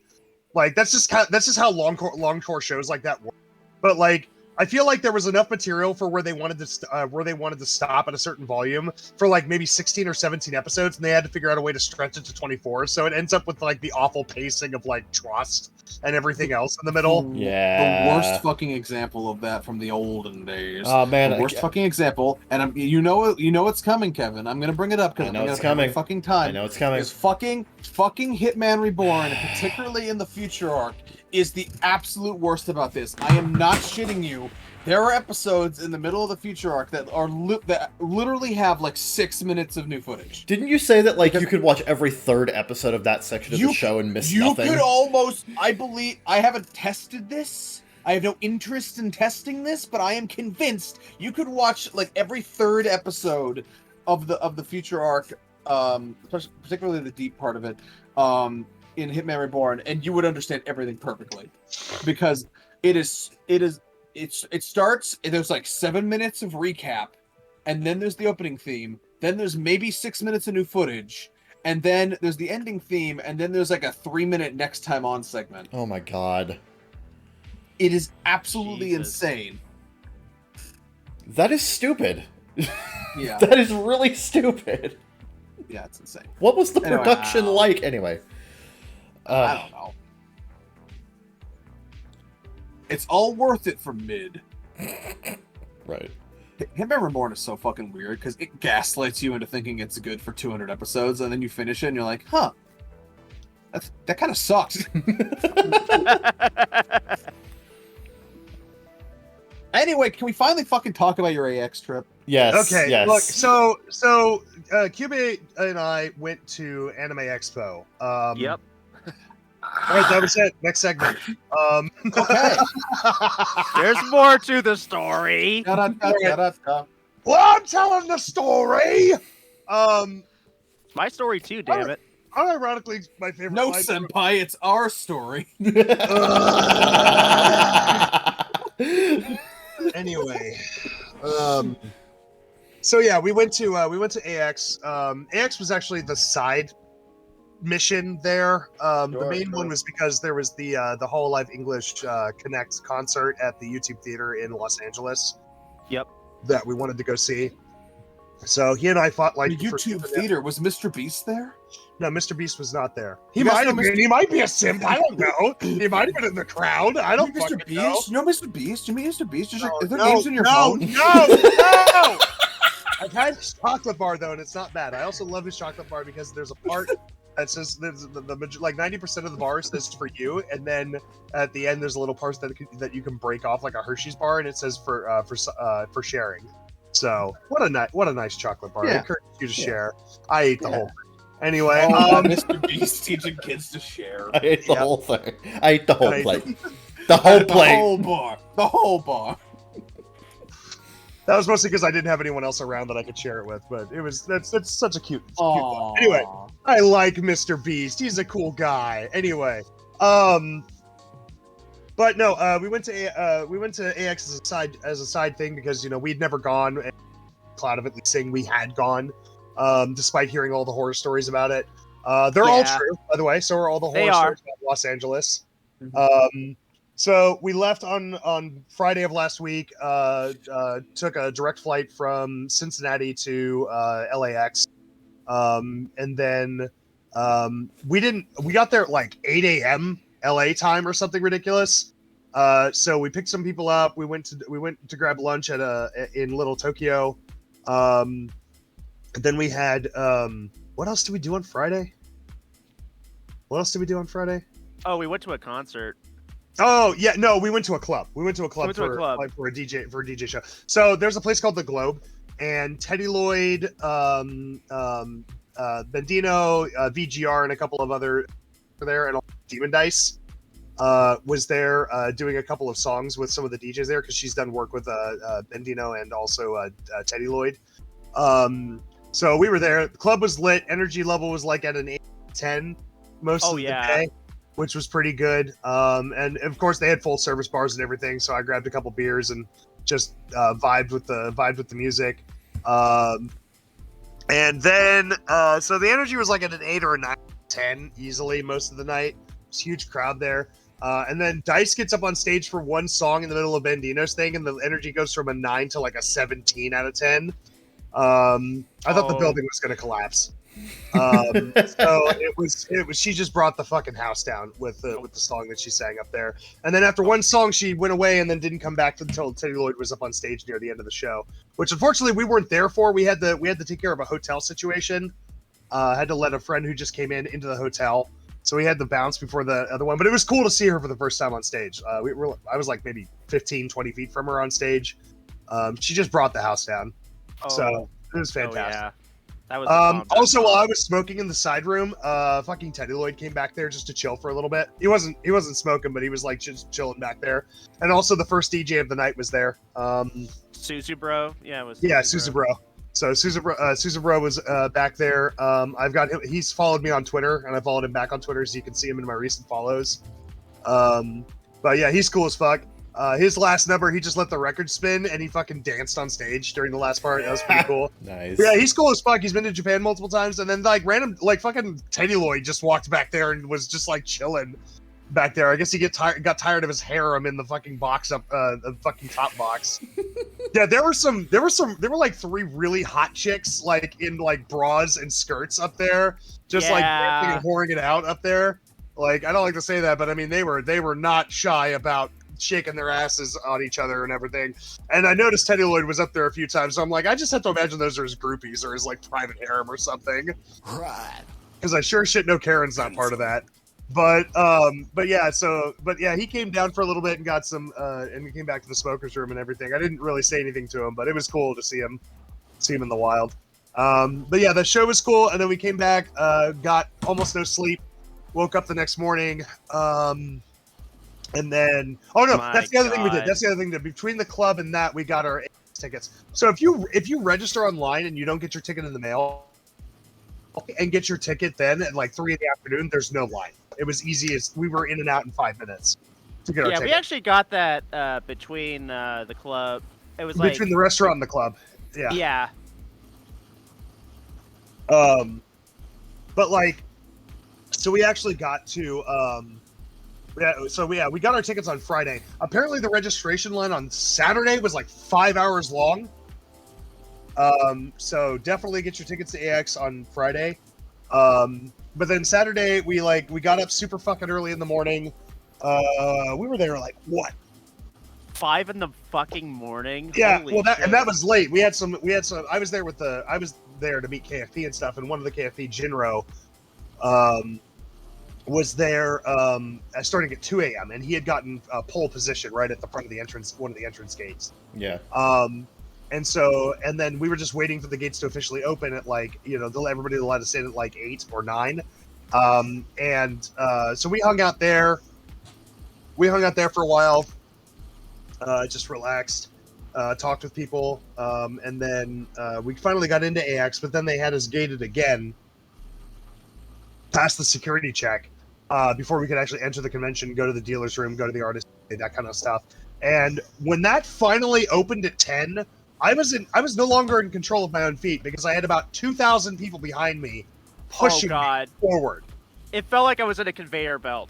That's what it felt like. I was literally, there was a point where I literally came off the ground and I was just floating between 2 people. Oh, wow. It was fucking crazy. Good yeah, Lord. It was fucking crazy. That's a bad experience. I did not enjoy that.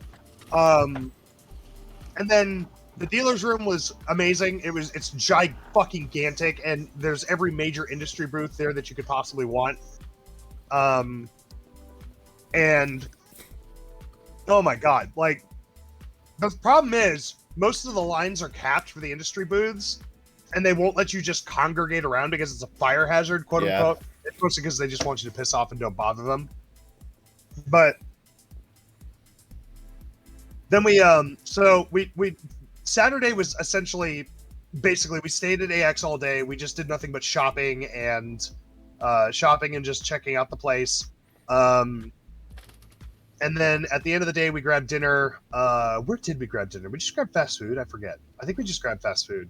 We went to lunch at Yard House. And we actually had an encounter. Let's talk about that. Yeah. So at Yard, so there's a place called Yard House. It's like Americana food with some Tex-Mex mixed in, and it's got a bunch of beers on tap. Oh, nice. I didn't buy beer. I was too dehydrated, so I just got water.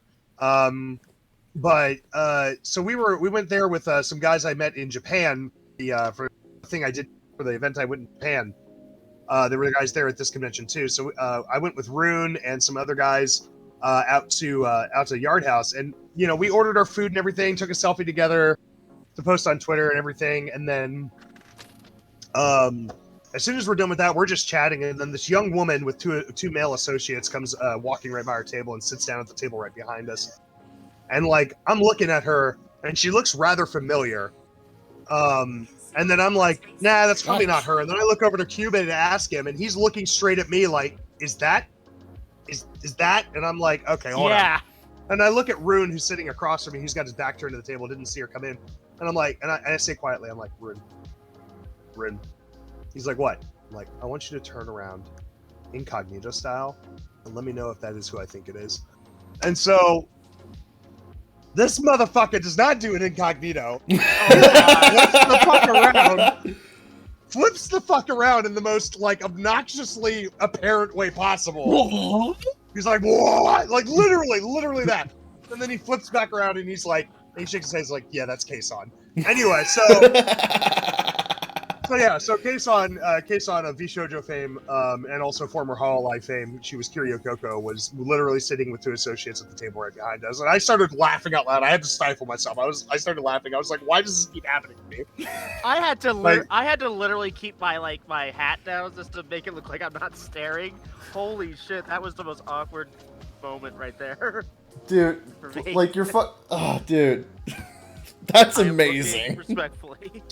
Yeah, I mean, she was there at the convention doing stuff. She had like a panel, and then a day, but I didn't sign up for any of that shit, and I didn't have time for it.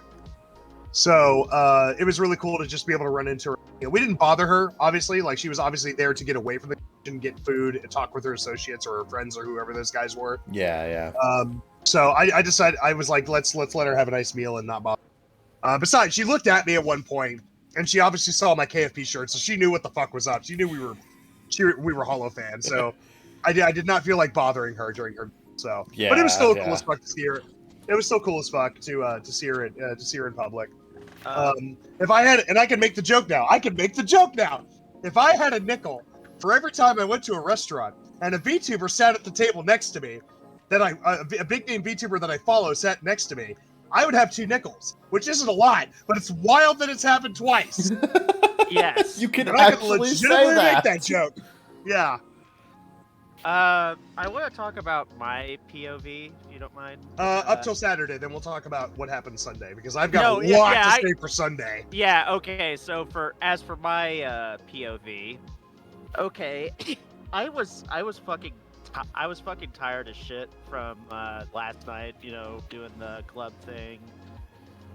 Pretty much having a blast, like, when Demon Dice came on, I was like, man, that's what I basically said. This thing is the bomb.com. Anyway, so...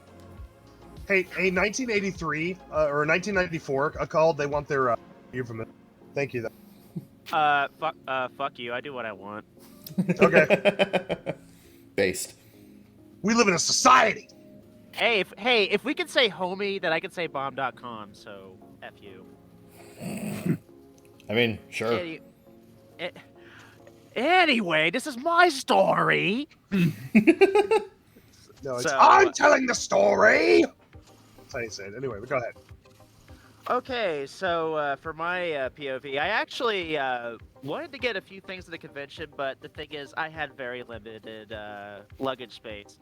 Ami actually had a booth there, and there was some really awesome figures. I'll probably post them up on the stream right here. I saw some cool Made in Abyss figures, and I also saw some really awesome Mushoku Tensei figures. Those were really cool. And I also saw one of this original character. I forget the artist's name. It's like this little petite girl, and she has a shirt that says Sakuna on there with a fish on there. It's like a little cat girl kind of thing. Yeah. Wait, Sakuna or Sakana? Yeah, Sakuna, I think. I think it's Sakana, because Sakana is the Japanese word for fish. Yeah, that might be it, yeah. Yeah, I'll look at it later. But anyway, I also got to try the demo of the Yohane game, which is the Yohane Metroidvania, which figured out his limits on Metroidvanias. It's Love Life. He's still bitter. It's like understandably so. But I tried it. It was incredibly fun. My only regret was I wanted to go back and see if that boss was actually beatable, or if it was just one of those demo things where they actually gate you. Because I actually wanted to go back and try to speedrun it, since I actually would like I wanted to go back since I knew what I was doing at the time. Yeah. But I had a blast, and I got 2 pins from that, so that was really cool. Nice. Really fun. It was really fun at the Empty Crates booth, and they had a few demos. But I was only there for really one thing, and Mike pointed it out, and that was this big Hosho Marine figure. And yeah, the one. that because Yep. I've been thirsting after this figure for a while. I've been wanting this figure forever, and I kind of missed my time to get it. So and then like Mike pointed out, it's like, oh, it's at this booth, and man, for as big as the dealer's room is, that place could be like a fucking maze if you're trying to find something. Yeah. Well, yeah, because it's all split into grids and whatever, and that's why a bigger conventions like that, they have full booth numbers, and they have signs at the top that you can actually navigate them. Yeah, but some of them didn't really have their didn't have their numbers clearly. Like they didn't have it clearly put up. That was like my main issue. Well, yeah, that's why so what it is that there's if you get the app, they have everything listed out, what booth is where. But fuck apps, because I'm tired of them at this point. Yeah, we're with the So- boomers on this one. Like, it's not even a boomer thing. It's literally just people don't understand that the reason apps are convenient is when they're well programmed, and most apps are not well programmed. They're not Yeah. convenient. They're No that and disagreements everything there. is tied to 2 different accounts, a login information that constantly resets itself. And you have to have an internet connection to use most of them. And in a convention hall like that, where you have 150,000 people concentrated in about 150,000 square feet, okay, like the cell towers are overloaded. Your internet connection is dog shit. And so most of these apps aren't nearly as convenient as you think when Right. when they're stressed like that. So it's not that I don't like or don't use apps. It's just that like they're not as convenient as people think they are.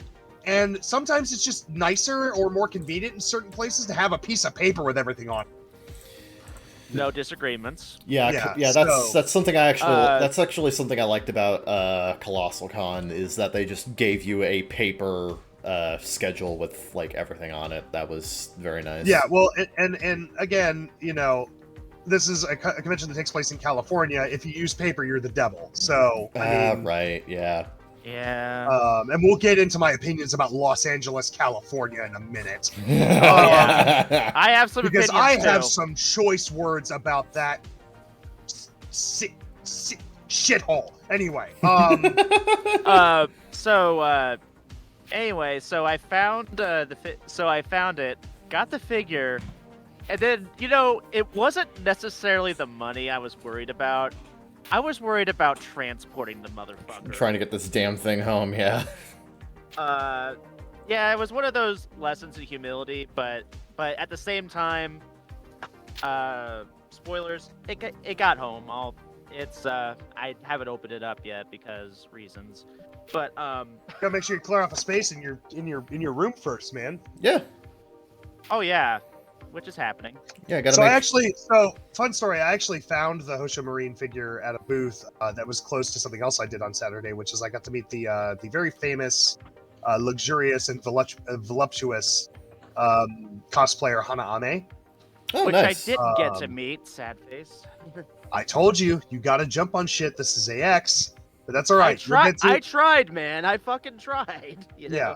Well, you had a chance earlier and you put it off because you were doing something else, and I was like, all right. If I could have gotten a second ticket for you, I would have. But yeah, so the whole so Hana Ame does a lot of very, very risque pinup style cosplay stuff. Yeah. She never does straight nudes. All right. You'll never see the girls in full glory. She does a lot of very beautiful cosplay, and she's a short stack, as I found out. Oh, really?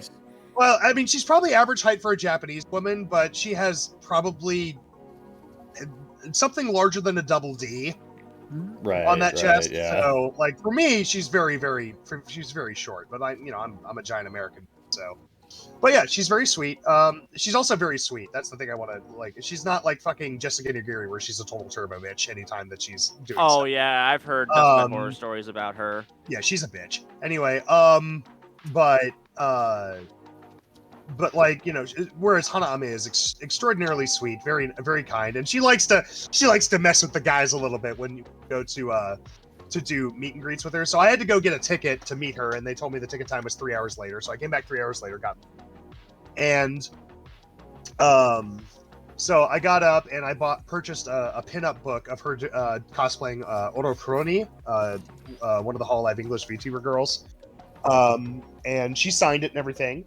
And then she like grabbed my arm daintily and dragged me over to the other.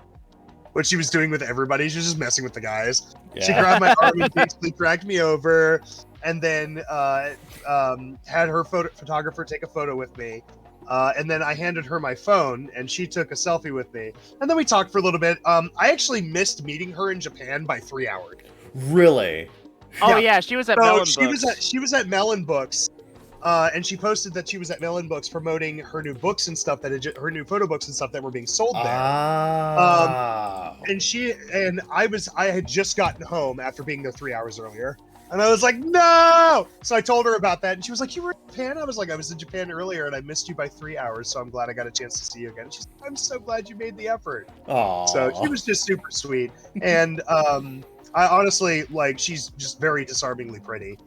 So it was cool. And then I also, she noticed my KFP shirt. She's done very risque Kiara cosplay before, that Kiara absolutely adores. Yeah, she loves it.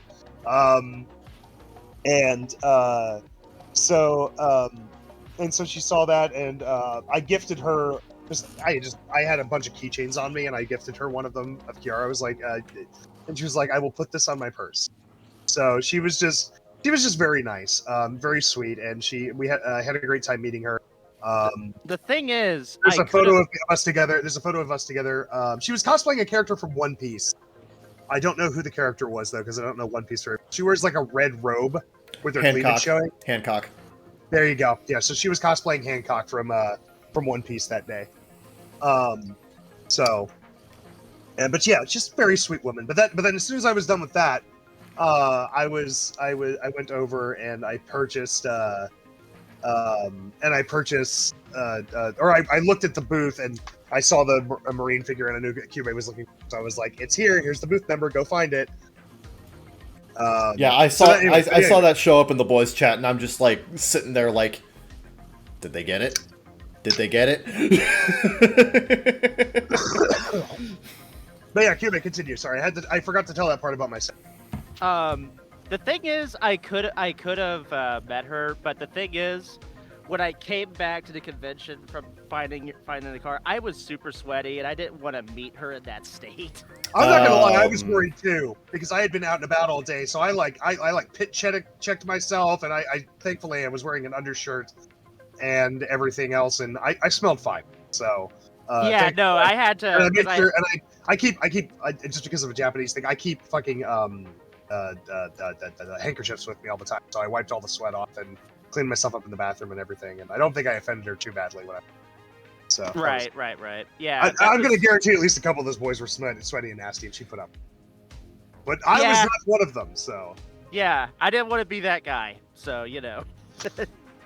Yeah. Nobody wants to be that guy in front of a beautiful woman. No. Unless you're Skrillex.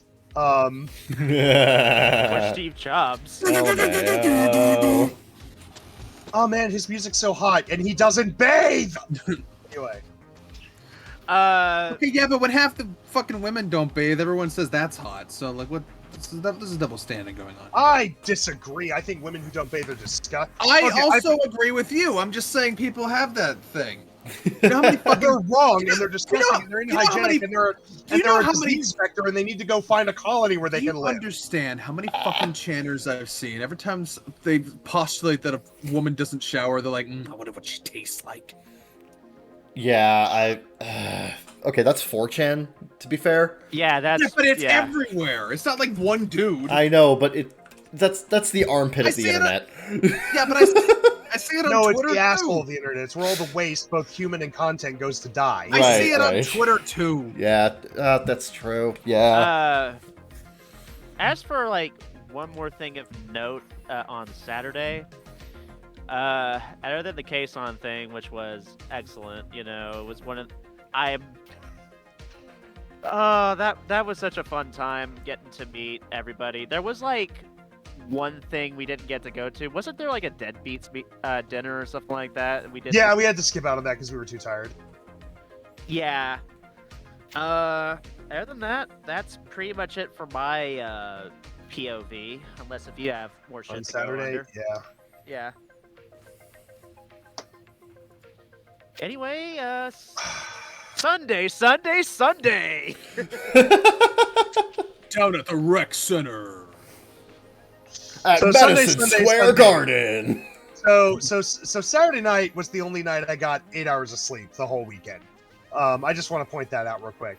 And this story is insanity, and I realize that. Yeah. Yeah. So Sunday we got up early, and then we met with fans at the Grand Central Market, which is a great place. I mean, it's like your average farmers market / like, you know, they had a ton of different food there. We met with a bunch of KFP or Kiara fans, and then Amelia Watson fans, and some other fans as well. And we just ate breakfast together, and planned out our day and everything. And then we also, Kiara's birthday was coming up so soon. We got together and sang her happy birthday. I brought construction paper cards and some markers so everybody could make little cards for her that they could hold up, or signs for her they could hold up. And then I also distributed some other stuff I had made for the concert, for the fans and everything. Then I ate and I talked with a bunch of people, and then after that we got together and did that, and then we walked to AX for the Hall Alive Takeover cosplay showcase, which was outside of the convention center underneath like this covered area. And there were tons of like cosplayers from, you know, different Hall Alivers and everything, and a bunch of photos being taken and everything. It was a really cool event. And then go. So about 2/3 of the way through the experience, fucking Motoaka-san himself shows up.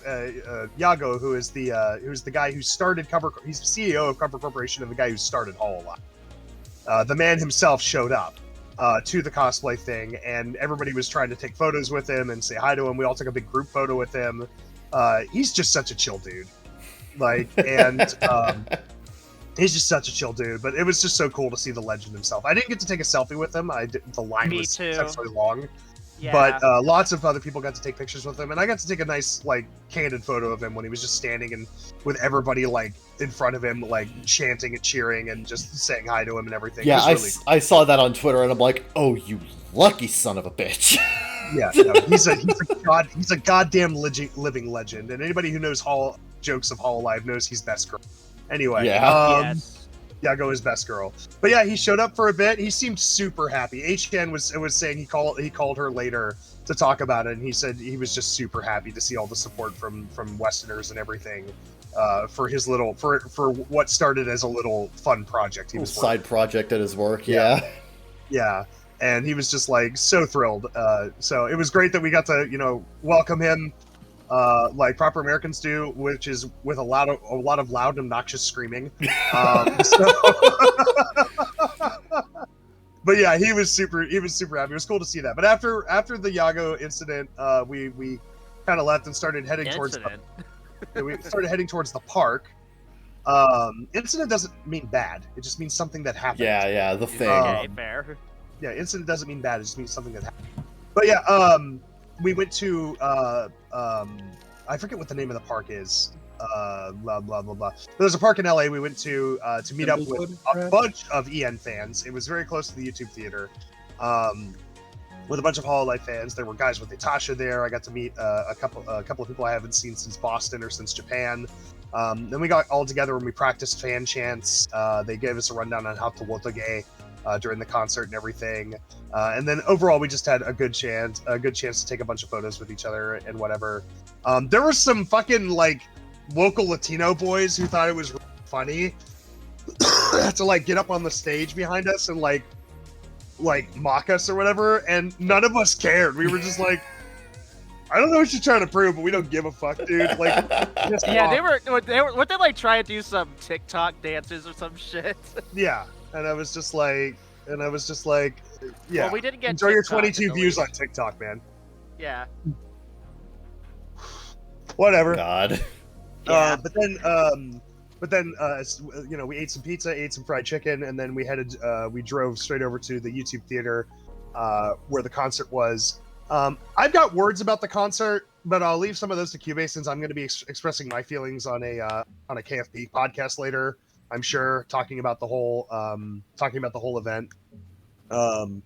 So I'll link that on my Twitter if you guys want to hear my concert. Other than the concert was amazing, it was emotional. There were 6,500 people in that theater. There wasn't an empty seat in the house, and they were just absolutely all cheering and calling and chanting and swinging glow sticks, and it was just an amazing experience. The music was fantastic.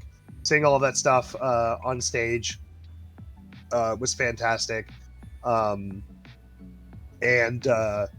Like just I'm just so glad that I got that finally, that I got to see one of these major concerts in a live setting with so many fans around me all celebrating this thing.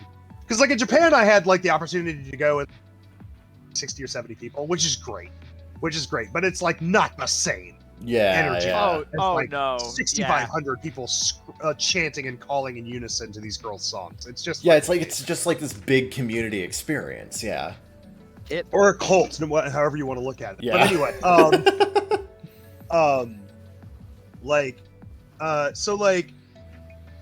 so we did all that. We did the concert, which was phenomenal.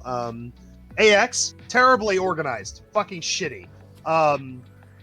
The YouTube theater staff were fantastic. The ushers were fantastic. They got us all to our seats in a matter of less than an hour. And then we were out in less than 10 minutes, which was fantastic. Like for a venue that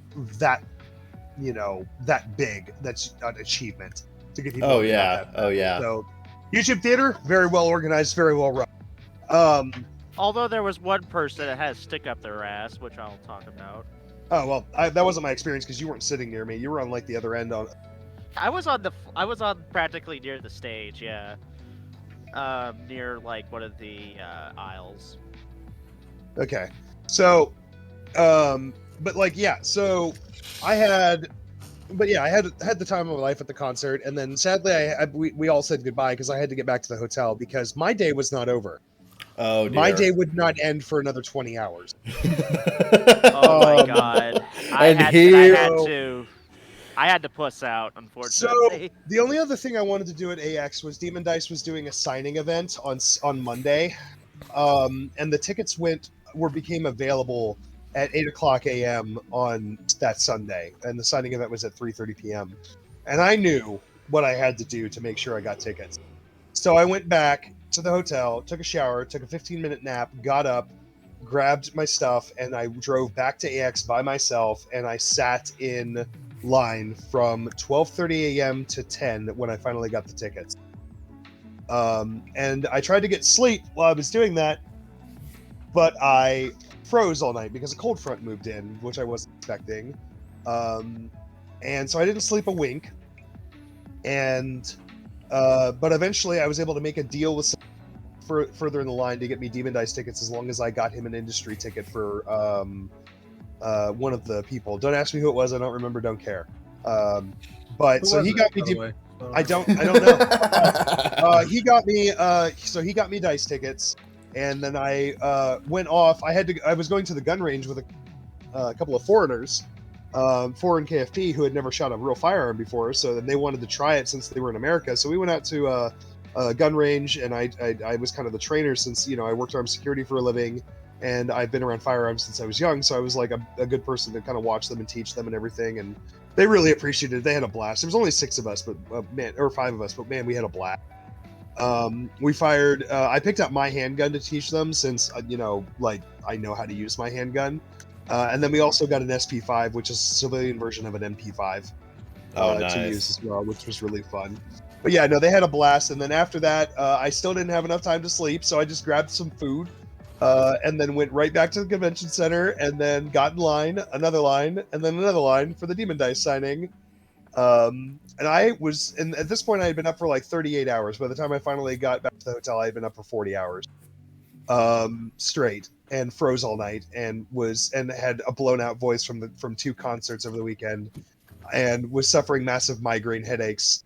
I was in no condition to say anything to her whatsoever, which is kind of okay, because like there were so many people in line who had tickets, and she and Teddy Lloyd and AO were just trying to move things along as fast as they could. So, but she was really nice. I finally got my stuff signed by her. And I didn't really say much to her at all. I just kind of said, "Hey, thanks for being here. It's great to meet you." You know, the generic shit, because we had to move it along. However, if you know anything, you know Demon Dice is Mori Calliope of Hall. What? Yeah, I know.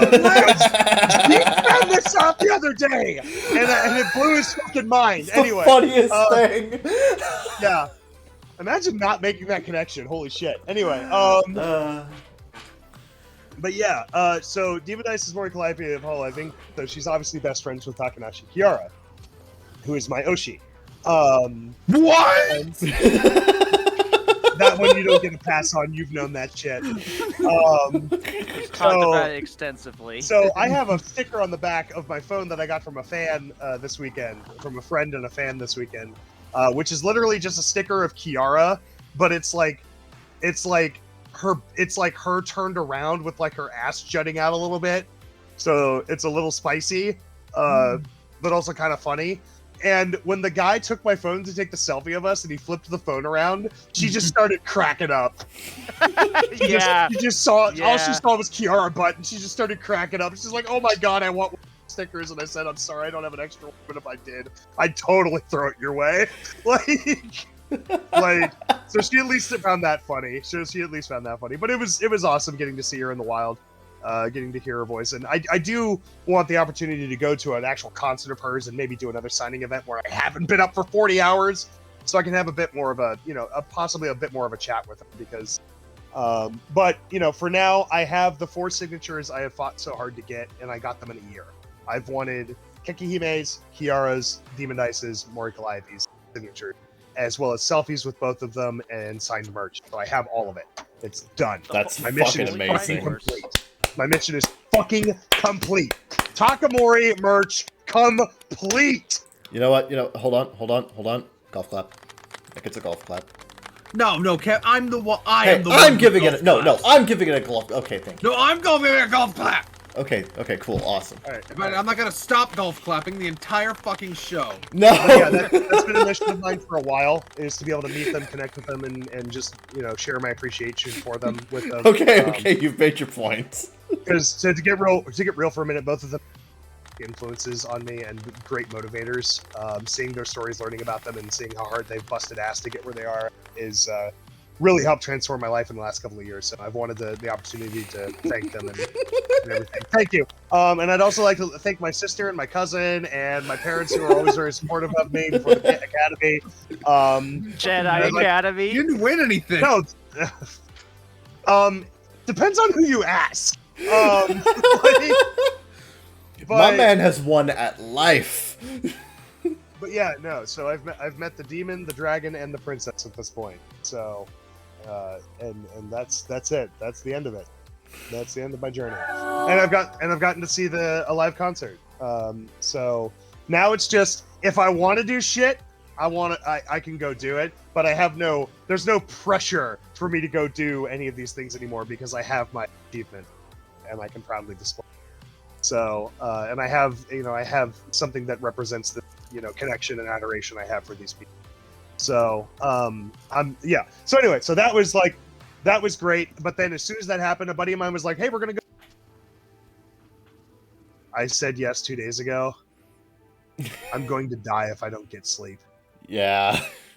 And unfortunately, this whole situation completely compromised my immune system. So I got sick on the flight home. Oh yeah. And nothing bad. It wasn't COVID. It was just a head cold. Like, it wasn't COVID because I know that because it was all head congestion.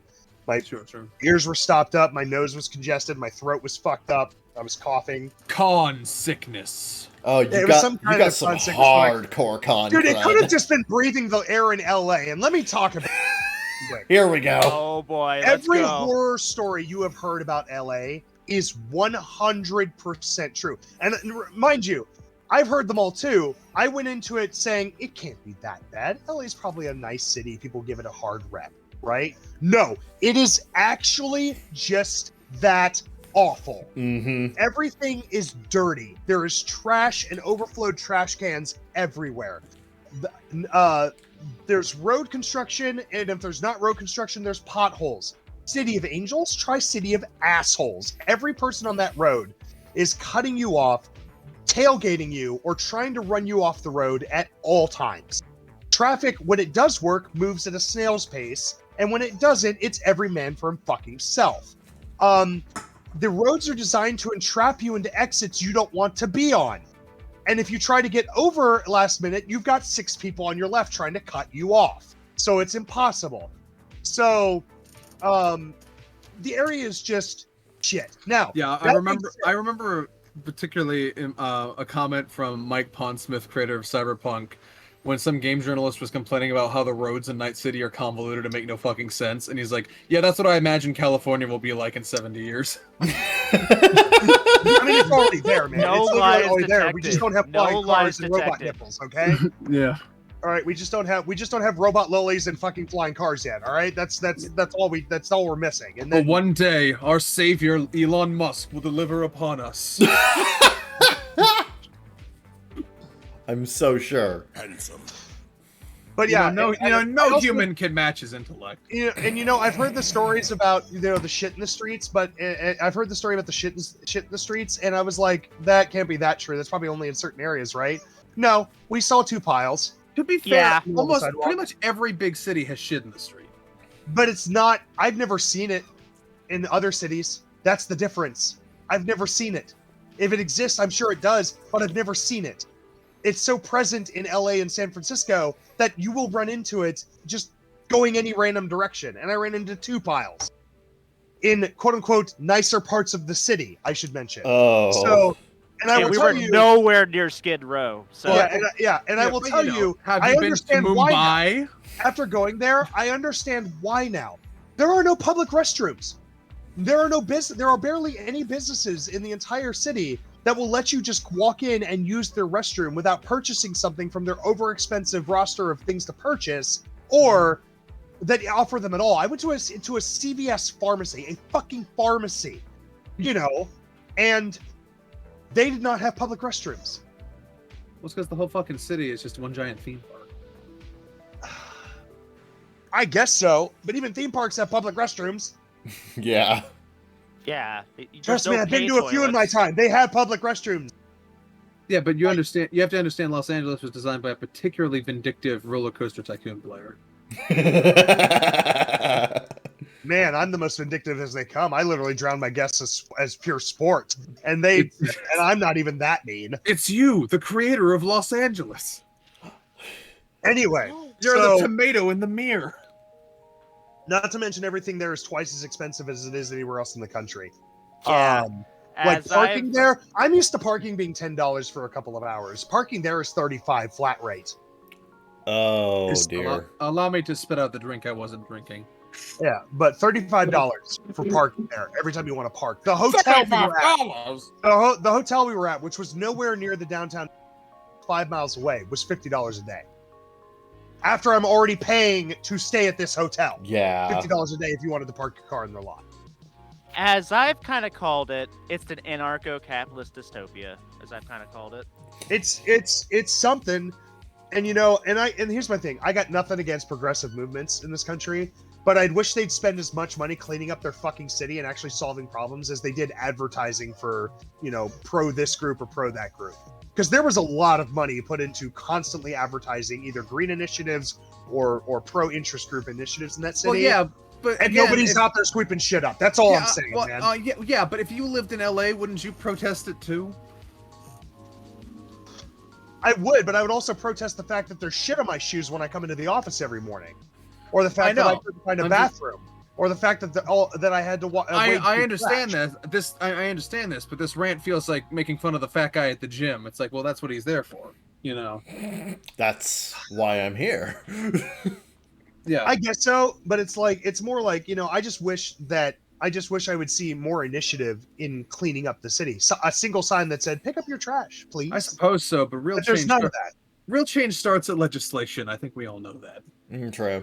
The thing is, you know, to get political just for 1 second. Do you? It's basically it's run by basically two dipshit loser liberals that don't want to upset the apple cart. Yeah. SpongeBob, we need to repeal Gavin Newsom. Gavin Newsom spent his money on Magic Mike tickets instead of helping with the homeless crisis. Right, and it doesn't help that the city also has a rampant drug problem. We could get into all the politics, but I'm just telling you, from my experience in that city, it's got some severe problem. They're not being solved by they're not being solved by these pro interest group or pro green initiatives. I'll tell you that right. The problems run much deeper, and nobody's actually solving. And they're not even putting band-aids on some of them. And you think with a city that provides, you know, a double-digit percentage of the United States GDP, you would think that. I don't know if you know this about the United States. We're very inefficient in our spending. Depends on which department you look. But yeah. Yeah. Well, yeah. But yeah, so it's just like, that's my issue with the city. It's filthy, it's unclean. That being said, I will give it one problem. The food there is amazing. Yeah. It's the food truck capital of the world. I was gonna say, I purchased food from 3 different food trucks. It was all wonderful. I purchased food from like one of those sideway carts where the Latinos were selling, like, you know, where some Latino folks were selling like hot dogs and peppers. That was fantastic. Oh yeah, that was great. This is the kind of operation where you got to pay them through Venmo. But it was fantastic. It was good food, and there may be shit on the street, but before it was shit, it was good. It was good, exactly. Overall, it was good food. The only thing I have to say is In-N-Out. Measure your expectation. He thinks it's mid AF. I don't think it's that bad. Although the fries, it's not bad. I just think it's mid. It's not like don't treat me like mid is a bad thing. Right. Yeah, but would you rate it on the Weezer scale though? 1/4 white album. 1/4 white album at best. Okay. Whereas Five Guys is at least a 3/4 white album. I understand. Okay. So, yeah. So it's like people compared it to when people told me it was like, oh, this is like Five Guys. It's as good as Five Guys. In fact, yeah, this is like at least 2 Blue albums. I'm like, yeah, really? I was like, no, it's not. It's like it is a burger, and your options are lettuce, tomatoes, onions, cheese, or fuck off. Okay. Can I get my fuck off on the side? Or yeah. So those are your options for topping. So it's a burger. And it's not a bad burger. It was tasty. Their fries are what really irritate me because McDonald's has crispier fries that are usually crispier fries. Riley's has the seasoned fries. Five Guys gives you a shit ton more fries for the amount of money you pay, because you pay basically $3.50 or $4 for the fries there, but they give you like a weeny little bowl of them, whereas like Five Guys fills your fucking dirty paper bag all the way to the top. Also, they provide, you know, malt vinegar. I believe you mean ghetto grocery bag. Ghetto grocery bag. That's what I was. Yeah. Anyway, or Penn Station has their hand cut fries, or fucking, you know, other got them crinkles. Yeah, or Riley or Arby's has their, you know, their nicely seasoned curly fries that are cooked in peanut oil. Like, you know, it's like every other place I could think of had more remarkable fries than In-N-Out. In-N-Out's fries, I looked at them and I said, these sure are potatoes cut into shapes with salt on them.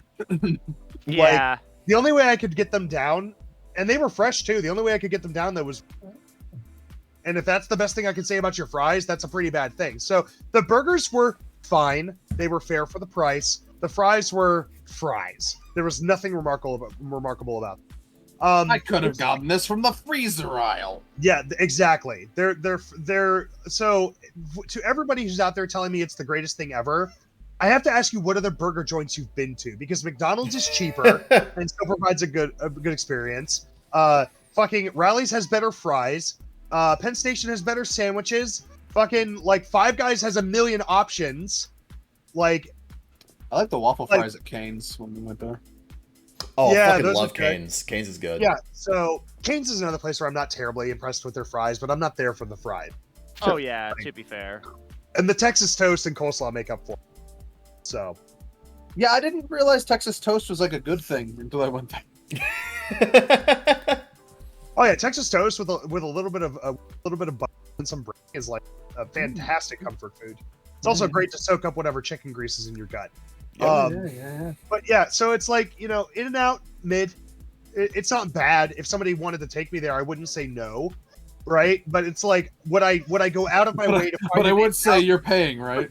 Well, I pay for my meal. I pay for my meal. I'm not so offended by it that I would like go away from it. It was decent food, but like if I had, but I'm not going to go out of the way to go seek it out. If there's like a McDonald's, a Rally's, a Burger King, something else nearby that I could get more conveniently, I'm not going to protest getting it, but like if I have to go out of my way to get it, there are so many better options for me for food versus cost that I could get. So I'm not sure what the hype is about In-N-Out, other than it's old as fuck and they haven't changed the menu in 50 years. Like, so they've got that classic homebrew feel to it. So tell me I'm wrong. That's fine. I don't care what your opinion is. Food is a thing I do. You know, as a person who loves food and a person who cooks food, I was just not as impressed as I think I should have been with In-N-Out, considering the legendary amount of hype it has behind it. Right. It also doesn't help that every In-N-Out in LA is wrapped double around the drive-thru and then has a line coming to the door. So you're looking at 30 minutes to get food minimum, and that's with as fast as they move. They do move fast though. So, but yeah, no, I was just, you know, but other than it not being food and there wasn't a single place I ate from the carts to the food trucks to the restaurants that wasn't fantastic. And Little Tokyo has some excellent offerings as well. You can get ramen. Yeah. There's Japanese bakeries. There's rotating sushi bars. There's Korean hot dog stands, which I'm mad we never went back to get, but we'll get it next time. We'll get it next time. We'll get them next time, boys. Then after Sunday, like I just went home and slept as much as I could because we had to get up early the next day to return the car and then get back to Dayton. So, but I'll let Cube tell what he did on Sunday for the most part, and then I'll get to our travel back. Okay, so for my POV, so we did that KFP gathering, like Sheridan said. You know what? I never had so much decision paralysis while I was at a thing ever. Oh, really? Because usually, oh yeah, it took me about a good half hour, 45 minutes to find something I wanted to eat because all of them looked great, and I didn't want to just go for, I'm just gonna go for the safe food or something like that. I'm gonna go with what I'm familiar with. Yeah, I didn't want to just go with, hello, this pizza... do you have Dino Nuggies? Okay, not that bad. I don't know, man. Nuggets not shaped like dinosaurs. We're taking some risks today. But there was some really neat pizza places, and the one I settled on was it felt kind of like, since this is a VTuber gathering, and although this isn't really Kiara themed or Amelia Watson themed, I went with a Gura themed meal for this one, and it was shrimp tacos. Nice. I love tacos. Love seafood tacos, man. It was freaking delicious, and I loved it. And but yeah, had a Gura themed menu, had a Gura themed meal, so that was excellent. They also had like this really cool neon wall, which I'll put up a picture right here. And apparently Kevin, remember, you have to add these things. Yes. Yeah, I'll send you all the pictures. Don't worry. Yeah. Okay. I'm parched. So It's just it's funny how you're saying it. I'm parched. I'm Sheridan. No, sir, you are Gerar. Thank you. The sous chef. Anyway. Jackass. So, I'll fucking kill you. Anyway, continue. lettuce. I will Next fucking time, kill you. get a salad. let Cube continue, please. Let me cook. Let me cook. Anyway, where was Can I you at? cook? Bumped into like a really awesome Hachima cosplayer. I had to get a photo of him a couple of times because. Oh yeah, he was at Boston. Yeah, he's cool as fuck. Yeah, I await her, and of course, I await Hachima's glorious return. You know. Of we're course, still waiting. of course. The world can't handle it. I don't know. Yeah. I miss that crazy idol. What can I say? Where was I? So, yeah, the neon wall. There's apparently a neon museum, which kind of activated some childhood autism because as a kid, I used to really be fascinated by neon signs growing up. Yeah. And it's kind of neat to still see neon still be a thing and not just this this LED tube, because that's what most neon is nowadays. It's all tube. It's all It's all LED tubes. Yeah.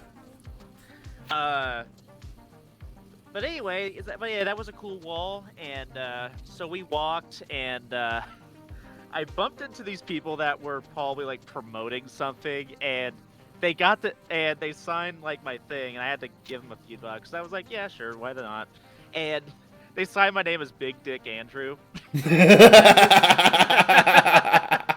So yeah, that was funny. That's fucking great. Of course, the only thing I'm actually really bummed about, but I understood why it didn't happen, which was I wanted to get a selfie with. We, of course, went to the thing. I saw a really, really awesome Chloe and LaPlus there. There was a really, I'll show a picture right here. Zeke's favorite VTuber. Yeah. Yeah, Zeke's favorite VTuber. I'm sorry. Well, I was reading a tweet. What's going on? LaPlus. We're talking about your favorite VTuber. Of the LaPlus. Darkness fame? Yes. Yes. Yeah, I'm familiar. Guys won't shut up about it. So I went to the park. So we went to the park, as JRR said, and the thing that I noticed about LA, at least from a passenger, because I didn't drive. Yeah, no, I'm not letting you drive in LA. I didn't want to drive in LA. I'm not letting a newbie do it. Yeah, it felt like, if you guys live in Ohio, it felt like do. 10 Columbuses put together. It felt like 10 Columbuses. Whoa! So imagine how many fucking Aztecs you could kill. Well, not that. Well, we're not talking about Christopher Columbus with this one, but yeah. I mean, it was named after him, I think. Yes, it was. Yeah. But so we went to the park. It was really fun getting to learn Wotage. That was actually my first time doing that, and I actually had a blast. Getcha. Yeah, catch up, pon, that kind of thing. Yep.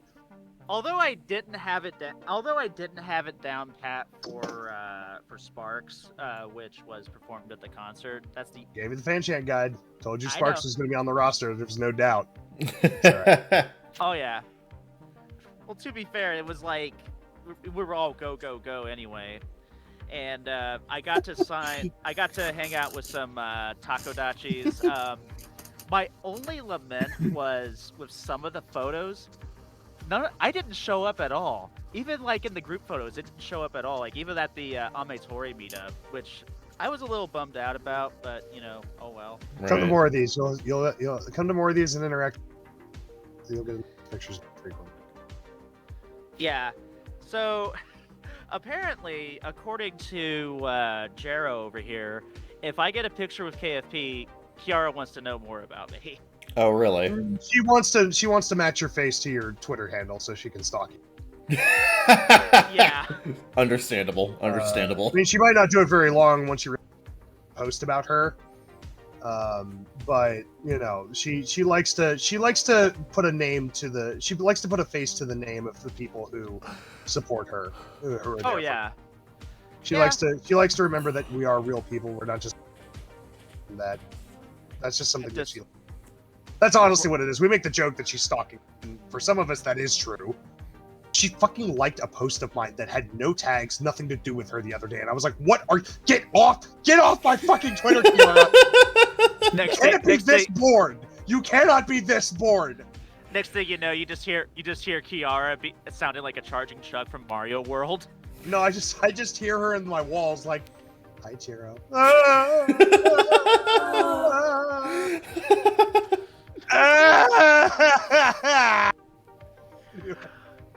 No, she just likes to put, being real here, she just likes to put a face to the name. And, you know, remember that we're real people. Oh, yeah, most definitely. That's cool. Yep, she wants to get to know us better. It's just who she is. Oh, yeah. But yeah, so, yeah, be glad that she didn't see your face for now. You won't be stalked. You're free, unlike the rest of us. Don't forget you're here forever. Yeah, that's fine. That's fine. She seems nice enough. So yeah, Connect the World. That was Sorry, I meant to do that like a minute ago, but I couldn't find it. So yeah, Connect the World. That was a dandy. That was a Jim Dandy of a concert, and staff was really cool. They were like cool to me, with the exception of one. And I gotta ask, am I the asshole for this? Okay. Okay. All right, impromptu. Impromptu Aita. Here we Let's go. Dun, dun, dun, dun. We're judging one of our own today. Okay. Is he asshole? Is he not? We'll find out. Okay, so am I the asshole for doing Wotage? So, alright, I was kind of standing up for like... First of all, what the fuck is Wotage? Okay, so...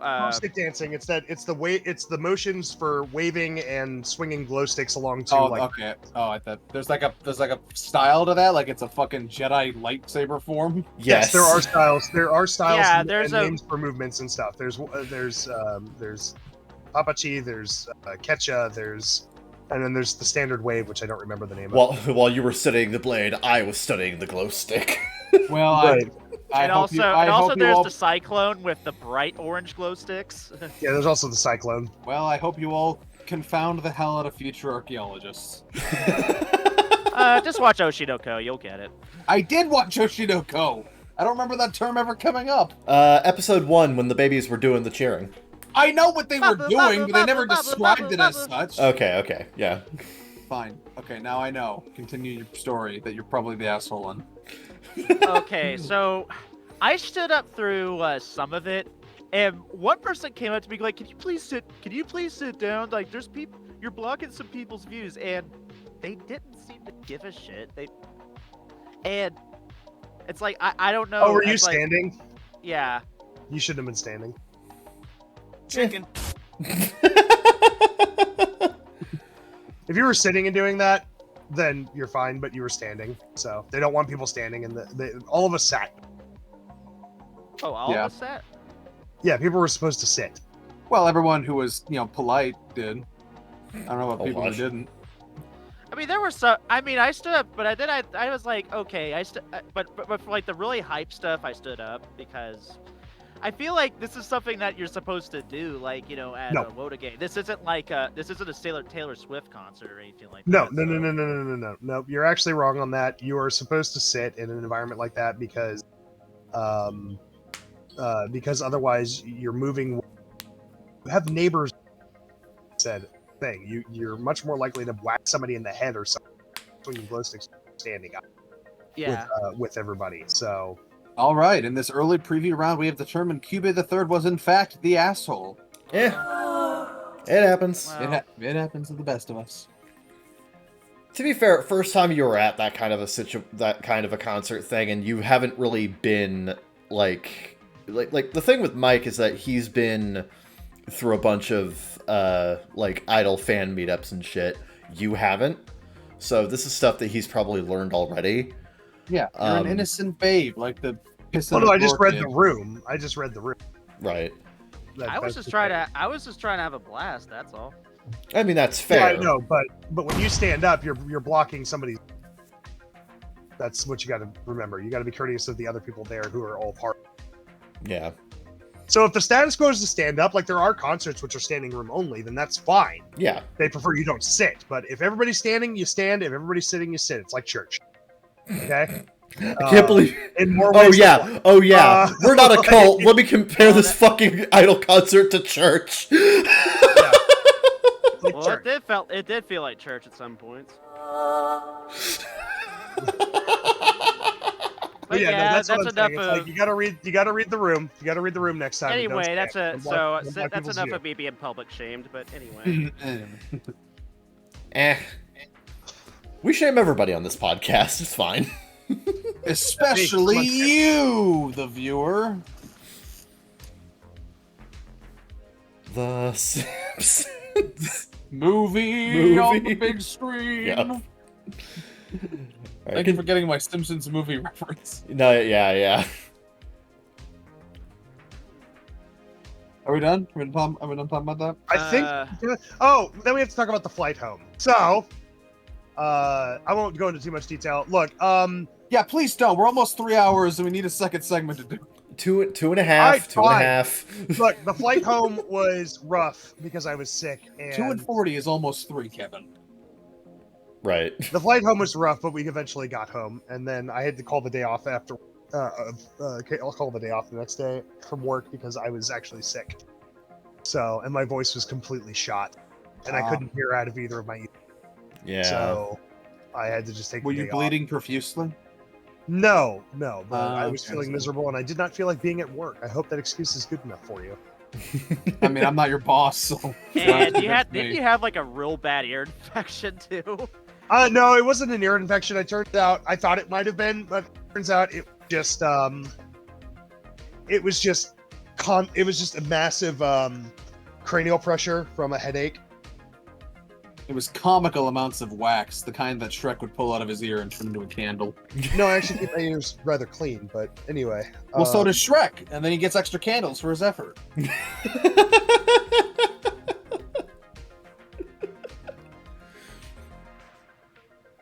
Go on. Anyway.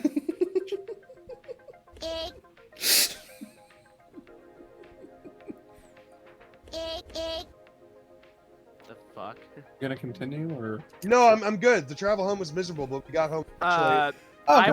was an anxiety-ridden mess because I had to check in my figure. Yeah. It came home fine because I haven't had the best of luck when it came to getting my luggage from A to B. I've had few too many bad experiences when it comes to that. I've never had any issue with like losing my baggage or stuff. Yeah, so. me neither.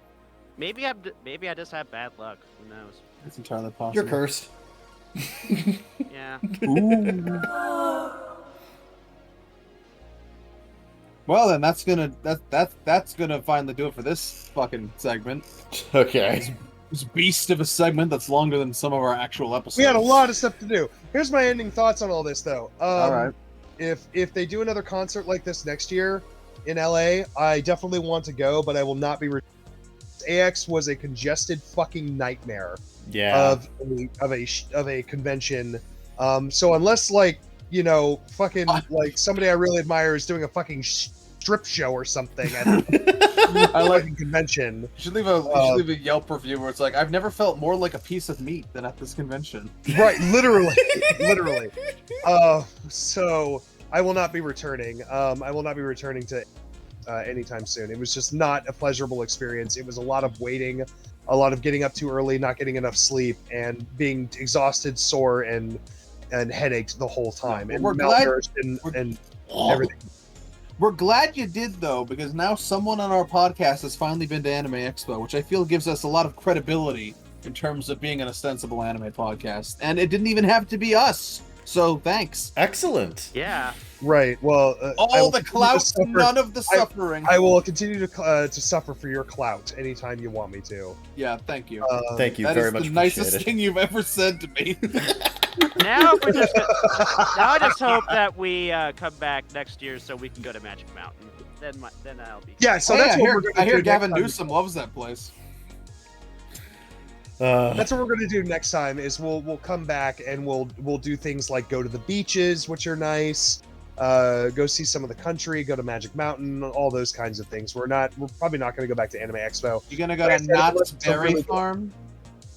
We could potentially do that too. That's a Cedar Fair park. But no, we made a pact. We want to ride too at Magic Mountain, which is a very unique roller coaster that is apparently fucking incredible. Yeah, it's better than the homeless, according to Gavin Newsom. And there aren't any I at love that Magic video. Mountain because they don't have money to get in. So, and that's the Exactly. that's my cruel joke of the day. So anyway, You'll only see a little shit in Magic Mountain. That's gonna do it for this segment. The first one. There's more, believe it or not. Stay tuned.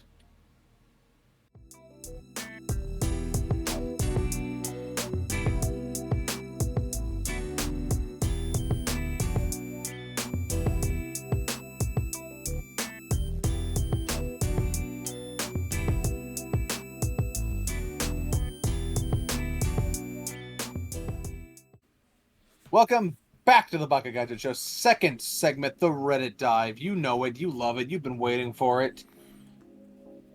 Oh, Well, it's We here. get to judge today. Congratulations. Let's look at all our lucky contestants. they're not lucky. lucky. Let's look at all of our quote-unquote lucky contestants. I'll start us off with a classic Ita post. Am I the asshole for telling my neighbors to get a hotel if they want to quote-unquote do stuff every night? Do stuff. Do stuff. Do stuff. Yes, have the sex. I'm assuming is what they mean here. I, 43 male, have 6 children. He's very Uh-oh. familiar with the sex. 4 daughters, 2 sons, ages ranging from 16 to 12. Actually, no, 16 to 2. You mean 2 to 16. You don't start with the oldest. That's not how ranges work. Fuck you. All my daughters share a room. Your 4 daughters share a room. Oh dear. 4 daughters. Didn't we judge a guy once, like 50 episodes ago, who shoved all his daughters in a room? Yes, we did, and we said he was the asshole. Well, let's keep that in mind. All 4 of my daughters share a room, and my sons share a room. I'm aware that's a bit in test, but they're both quite big rooms, and they all enjoy sharing a room. I'm sure that's what you think. Our house is I'm sure that's what they tell you to keep you from getting mad. Yeah. I'm sure that's what they tell you to keep the whip at bay. Our house is connected to the... Bless you. Oh, sorry, Gesundheit. Yeah, don't fucking bless me. Okay, sorry. What have I told you about that? Right, I Bless corrected you, myself. I'm gonna make an incident publicly. Our house is connected to the next door, and the neighbor's bedroom is on the same wall as both of my kids' rooms. Our new neighbors moved in about 4 months ago, and not to be TMI, it's okay. It's a Reddit. We're big. We're adults here. We can handle it. But I swear they're always doing something. I'm not one to be confrontational, so I try to just ignore it. I can sleep through the night fine, but a few days ago, my daughter, female 5, you need to learn how to format, came into my room at 2 a.m. crying, saying she thinks the neighbors are fighting each other and said that they're screaming. Of course I was concerned and told my daughter to stay in my room. I went into hers, and lo and behold, they were screaming, but not from fighting. At this point, I was irritated. If they want to do it every day, that's their choice, but if they're waking my children up at 2 a.m., I think I have the right to say something. The next day, I went over to their house and basically told the husband that if he's that horny, he can get a motel or shag in the basement. Oh my god. He got mad and embarrassed. He told me it was none of my business what they did in bed and then slammed the door in my face. I feel like I may have been in the wrong, but they're also doing it 6 feet away from 6 sleeping children with only a thin wall in between. Am I the asshole? He went about this so fucking wrong, dude. Now, Yeah. there is an edit Okay. with supposed clarifications. Edit as I explained it wrong. Oh, dead Why? job. What? Okay. Okay. So a lot of you are saying I'm the asshole for the way I handled it, and from the way I wrote it, I completely understand that. I didn't put in enough context. I share custody of my children and only have them on Tuesdays and Thursdays as their mother and stepfather are in work those days. I want to make it clear that I had mentioned this to them many times over texts. I told them that they can do what they want, but on those 2 days, I'd appreciate some quiet or for them to put on a TV show loud in the background so my kids wouldn't hear them specifically. They didn't respect those wishes and actually started doing it a lot louder on those days. Oh, Like a boss. Oh, yeah. Loudness war. Let's go. Let's go, baby. Honey, the neighbor seems bothered. Let's do it louder. Based. And also on the very loud, I don't know what videos as well. When I went to their house, that was months into the situation, and I had snapped. I have apologized to them for snapping, but still feel as if they aren't respecting me or my children at all. That's a lot of very important context you left out. Yeah, that kind of changes the entire fucking narrative, sir.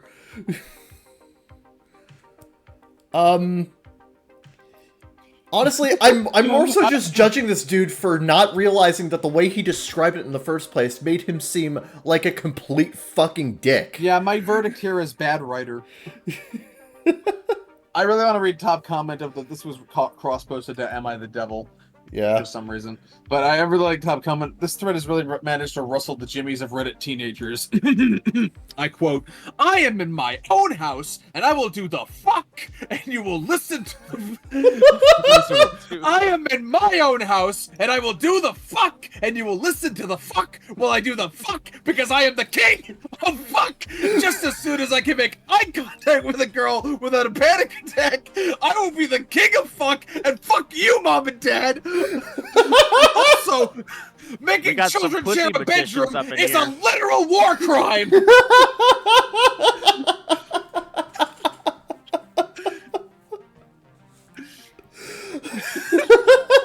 But you better not make a peep during sex, mom and dad, otherwise it's trauma. Good lord. No, they're right. There are some very online teenagers very mad at this post. And that is also changing my perspective on this. Yeah, I'm gonna say not the asshole. Yeah. Mostly thanks to the edits.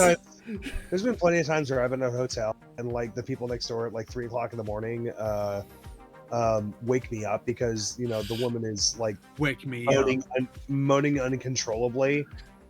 Wake me up inside. Wake me up inside. And yeah, I'm just like, listen, I get it, but you have to understand this hotel's walls are thin. Just keep it down. I don't care if you're doing that. Just keep it down. Save me. Yeah, from what it's just rude. It's just rude. Like when you're in a public living situation, to think that you can just like have nasty fucking screaming pig sex, and that nobody else is gonna feel awkward about it. Yeah. It's like, we don't want to hear you do that, man. Like, we're trying to sleep, dog. Yeah. Yeah, so, like, that's really my thing here, because, like, going from the fucking edit, which, holy shit, is amazing how much my opinion changed on this just from that one edit. Yeah, I don't think I don't think we've ever had an edit do a 180 that much. Like, really hard. Is that it seems like OP tried really hard to get them to understand. It's like, look, I have these kids 2 times a week. The very least you could do is be a little bit more courteous. Yeah, and also that it's been months. And it's been months. So, like, yeah, the very least they can do is not fuck that loud. Yeah. But on the other hand, I have to respect the Chad energy of not giving a fuck. Yeah, by giving more fucks. Yeah, they just fucked louder.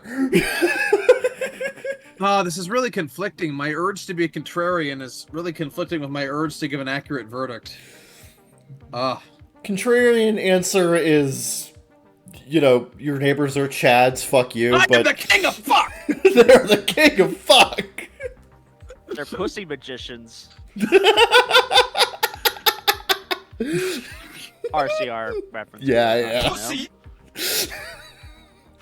Pussy! Exactly. Yeah, that. You know what? My verdict is pussy. There we go. So take that for what it's worth.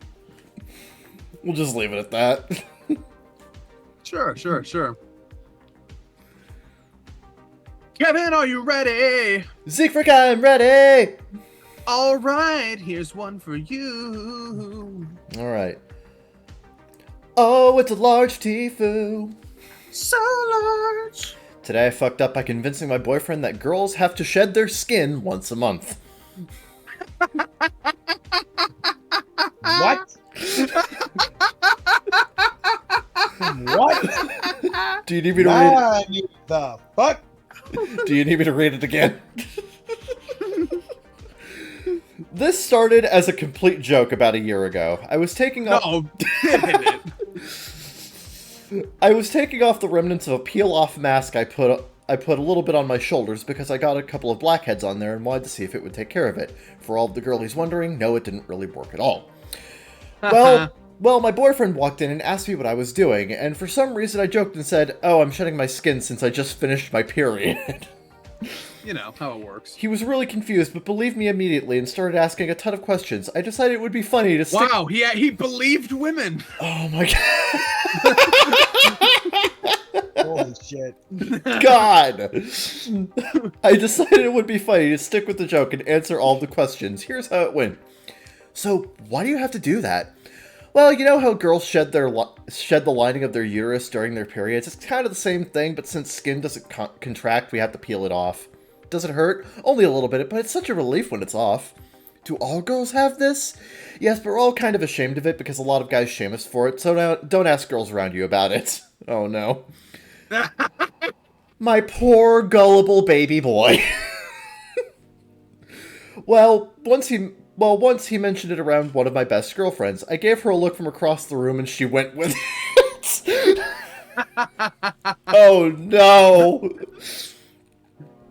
I gave her a look from— okay, and then he mentioned it in front of his sister. I gave her a look. She went with it, and then told their mom to go along with it if he ever asked. I like how she said, "Don't ask girls around you about it," and then he proceeds to ask every single girl woman about it.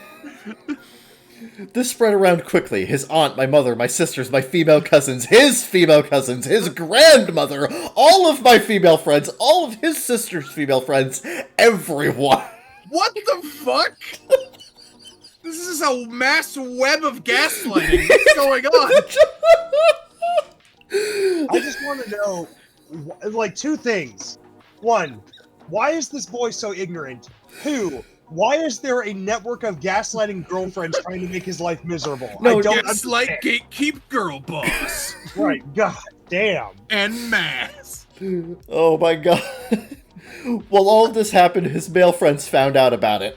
One of them asked their moms and she laughed at him and didn't say anything, so he believes it. The other—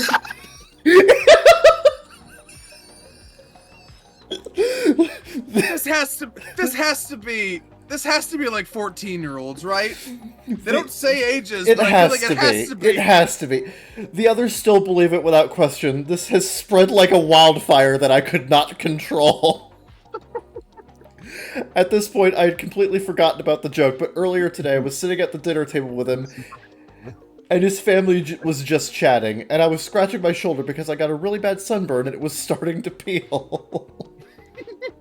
No. He asked me if my sunburn was bothering me and I wanted some aloe vera, so I said, yes.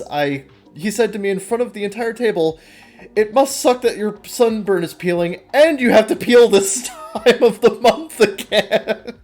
I mean, honestly, that sounds like it'd be convenient to have both happen at once. It took everything in me to not burst out laughing, but it took absolutely nothing for his mother to snort water out of her nose and proceed to cry laugh at the dinner table. His sister buried her face in her hands and laughed so hard that her face turned bright red and she snorted over and over again. Much to my surprise, I did not laugh, but I felt myself convulse and my face got so hot. He was really confused, but his dad was even more confused. He asked him what he was talking about. He asked him what he was talking about, and my poor boyfriend, who was so confused as to why his sister and mom were laughing, said, well, you know, when girls have that time, they have to peel. Right, OP? Right, OP? And his dad just looked at all three of us dumbfounded and said, what the hell have you been telling this boy? and we all lost it. I started laughing so hard that I thought I was going to throw up. I was crying, I was in pain, I probably burst a couple blood vessels from laughing so hard. I finally fessed up because I couldn't explain my maniacal laughter anymore. He looked at me like I just shot his dog. I told him I was so sorry and explained the origin of this running joke. He sat back down at the table, absolutely dumbfounded. After dinner, we went back to his room and he asked me, "Everyone has been lying to me about this and you started it." I felt so bad and I was apologizing profusely. He was silent for about a minute before he started. It was funny, huh? Before he started laughing harder than I have ever heard him laugh before. He had tears rolling down his cheeks, his face was bright red, and he kept grabbing his stomach and heaving from how hard he was laughing.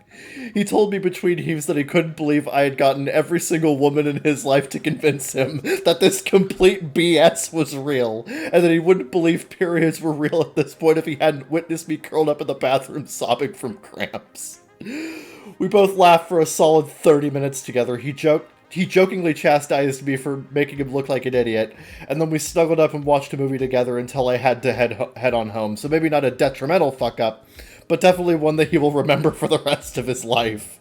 I am a terrible liar, but I am proud of myself for keeping this ridiculous one up for so long, and I'm kind of sad to see it end. P.S. We agreed to not tell his friends and to let them keep believing it. We'll see how long that lasts. So normally, because of the lack of permanent consequence, I'd say this is a medium, but just for the sheer scale of the operation, this is fucking funny. Yeah, just for the sheer scope of the operation here, I'll let the large pass. I'll let it pass. TLDR, I told my boyfriend that girls have to shed their skin once a month for their period. He believed me for a year, and he found out today that it was all a lie. Fucking top comment. That's exactly the kind of story a woman would create to keep their very real once-a-month skin peel in secret. Like, we know, stop hiding it! God almighty. That's just fucking... What? That's just sad. Fucking mass gaslighting going on from every single woman in this man's life. Yeah. So as we've learned today, women are bitches and liars. This is absolutely a white woman moment. Oh god, that was funny. That's just I can't, like, I'm sorry, I'm having suspension of disbelief issues. What male made it into a relationship while knowing this little about women? I know, it's a big world. It takes all kinds. Girls! You'd be... Yeah, this guy needs a Keith David in his life. Yeah, he does. He absolutely does. His life. Guess nobody taught him about the birds and the bees. Among other fucking things. So I wonder if somebody told him that, like, women were lizard something. Like, does he spend, how much time does he spend on fucking 4chan? That's my question.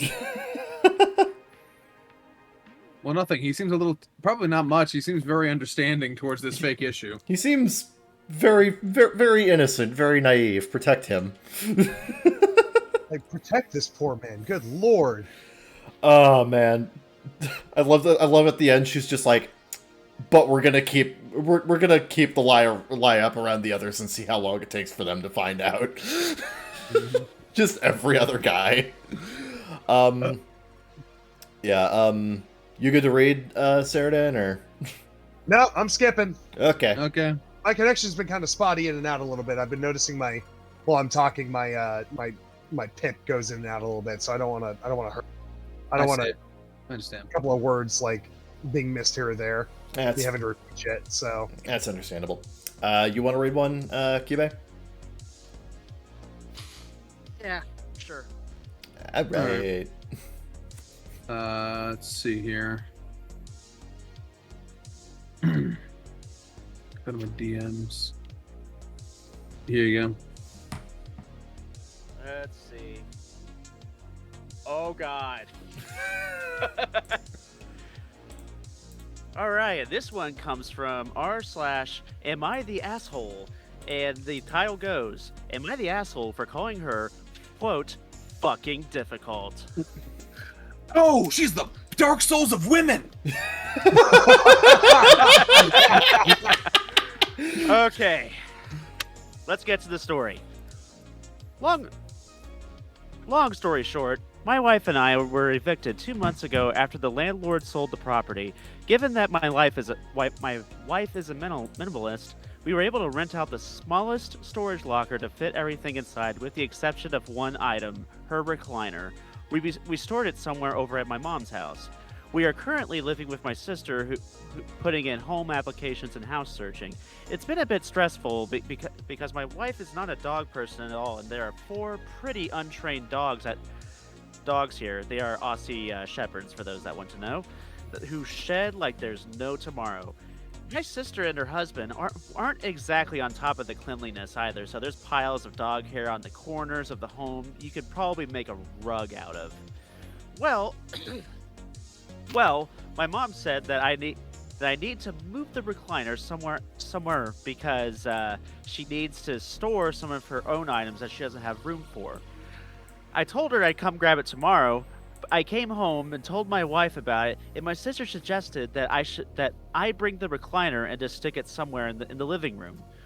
My wife said no. She was going to find storage for it, and my sister didn't push the issue. But we don't have anywhere to store it either. I told my wife later, when we were alone, that we didn't have anywhere else to store it, and she said that we would have to figure it out because her recliner is definitely not coming here. When I asked why, she said, unquote, I'm not having my one piece of furniture destroyed by a bunch of disgusting dogs. I want the recliner, and if I bring it here, it's staying here. I'm not willing to do that. I told her that at this point that she's being difficult and that because I need to move that chair and I don't really have time to figure it out. She raised her voice at that point and said, "Do whatever the fuck you want then. I already have nothing, but sure, ruined by one fucking thing I actually kept." She's still actually pissed at me right now. Am I the asshole? I mean, she is being fucking difficult, but you didn't have to say it. Yeah. Yeah. I'm a little. Well, Reddit. Yeah. Go on. Reddit has declared her the asshole, but as Or the guy. the OP, the OP is the asshole, but I'm not sure. I'm kind of split on this one, actually. I I understand think where the wife is coming from, but I feel like she's making a mountain out of a molehill with this one. Although she probably should have found like a bigger storage unit to to store the recliner, so that way she doesn't have to go through all the dog stuff. Yeah. I mean, I think everyone sucks here. yeah. I agree. Everyone, like, working Yeah, out this the isn't everyone relationship. sucks. Yeah. Yeah. That was a good read, although I kind of filtered some of the grammar mistakes. So Yeah. Yeah. We always do. It's a Reddit post. Yeah. yeah. Hey, sometimes I run into them on purpose for funny. All right. It's my turn again. Am I the asshole for exposing my half-sister's lies about our childhood? Oh dear. I, 24F, have a half-sister, 27F. We'll call her Taylor. My dad had a weekend Of Swift visitation- fame? You took my joke. Probably not. Sorry. My dad had a weekend visitation Of with Marjorie Taylor. Green fame? Maybe. Depends on how much they suck. My dad had a weekend visitation with Taylor at our house, well, until I was 8. And it was the worst! She bullied me really badly anytime I saw her, to the point where I would scream every time my dad even mentioned her coming over. If we were kept apart, she would break my things, upset my pets, and tell lies about me. Every week her mom would end up in the kitchen screaming at my parents. Taylor's mom died when she was 11. Her mom didn't have any family able to take her in, and nor did my dad. My dad was the only one who could get custody. When I was told about this, I freaked out, screaming, crying for hours, calling my grandparents and demanding to live with them, all of it. My mom wasn't willing to have Taylor in the house on that basis, and I'm pretty sure she said she would move out if my dad pushed the issue. Taylor ended up being sent to boarding school the next year, where she would go to stay with other members of my dad's family during breaks. When I was 14, my parents divorced, and I would see Taylor every few months at my dad's during school breaks. I'd learned to stand up for myself, and she'd grown up, so there was no bullying, but we would bicker. She was hostile, and I never backed down. I didn't see her much after she went to college, and then I went to college far away as well. Now we live in the same small city. I moved here in March. It's the kind of place where everyone... I got to turn my music off, it's distracting. It's the kind of place where everyone from each generation knows or knows of each other. I had never encountered Taylor socially, and never mentioned knowing her, but I had met her boyfriend, and his friends were part of my larger social group. The other night I was at a party, and Taylor and her boyfriend were there as well. We made contact and waved, but she pretty much avoided me all night. During the night, our mutual friends asked how I knew Taylor, and I said we're half-sisters.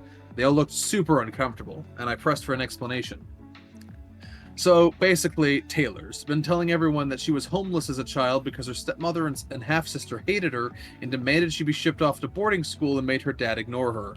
Were it not for the fact that it was obviously going to come out sooner or later that we're related, I probably wouldn't have bothered to set the record straight. As it was, I'm going to be around these people for a long time, and I didn't feel like I should have to walk around being burdened by the weight of her lies, so I told the group the context. She called me yesterday to yell at me. Apparently she's been ostracized from the group, her relationship is in trouble, her career opportunities are in jeopardy, etc. But I don't see how any of this is my fault because she's the one who lied. But according to some people, I should have been a bit more gentle in my retelling of the facts because it's her experience and I've basically blackballed her. Edit. I don't have space for this, but I just wanted to clarify what I said to the friends. I explained the reason my mom didn't want Taylor to live with us was because of the bullying, and that when they split, my dad still didn't have Taylor live with him, and that I only stayed with him on weekends. Taylor told them that I moved in with my dad so that she couldn't. I also told them that it wasn't true that I told my dad not to finance Taylor's business when she was 20, because I didn't, and that's pretty much the gist of it. Taylor has reached the find out part of fucking around in her life. Yeah. Yeah. No, absolutely not the asshole in this situation. You unraveled a web of lies that Taylor had been building to make herself look better and you to look worse. You and your family. So I don't blame OP at all for what they did. Like, honestly, they did the right thing. Oh, really, Kevin? Would you like to hear what Reddit thinks? What does Reddit think? Top comment. Everyone sucks here. Really? Her account of being homeless because her stepsister and stepmother hated her and wouldn't allow her in their home was essentially the truth. The adults in that situation should have done much, much more to create a better situation for you both. I mean, maybe. You didn't deserve to be bullied or terrorized in your own home, but she was young, clearly had awful parenting, and she needed more of it too. Realizing you didn't look great according to Taylor's account, I definitely think you handled it poorly, though. You moved into her city, joined with her friend group, and when telling your side of the story en masse, you should have been more gentle and perhaps even more neutral, acknowledging that you were both children when this all went down. Honestly, despite sounding like a bit of a shithead as a kid, I kind of feel bad for Taylor, because she was by all accounts abandoned by her family and is now on the outs from ousted from a large friend group. I guess. Ugh, jeez. Are they asking us to sympathize with a child bully? That is a good point. Don't tell them my hero fandom about this. There's a regular old Baka over here. Not dissimilar. I mean, I can understand their perspective. right. Whole thing's fucking cup. Well, you know, usually when you say this whole thing is fucking complicated, that's usually a good indication of everyone sucks here. Yeah, that's true. Yeah.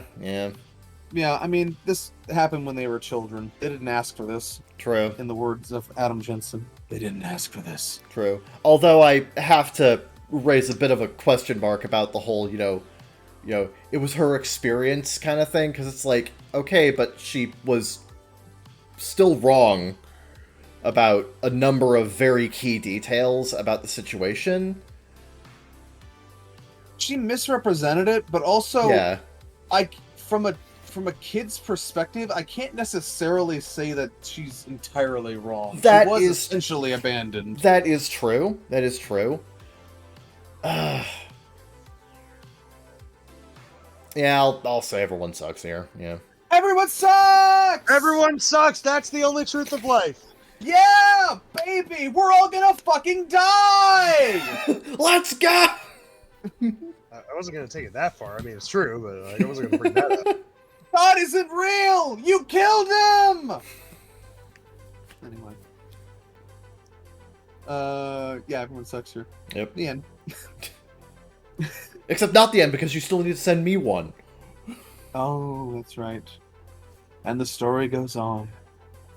Well, a different story. And the adventure continues. Dun dun dun dun! Here we go. Alright.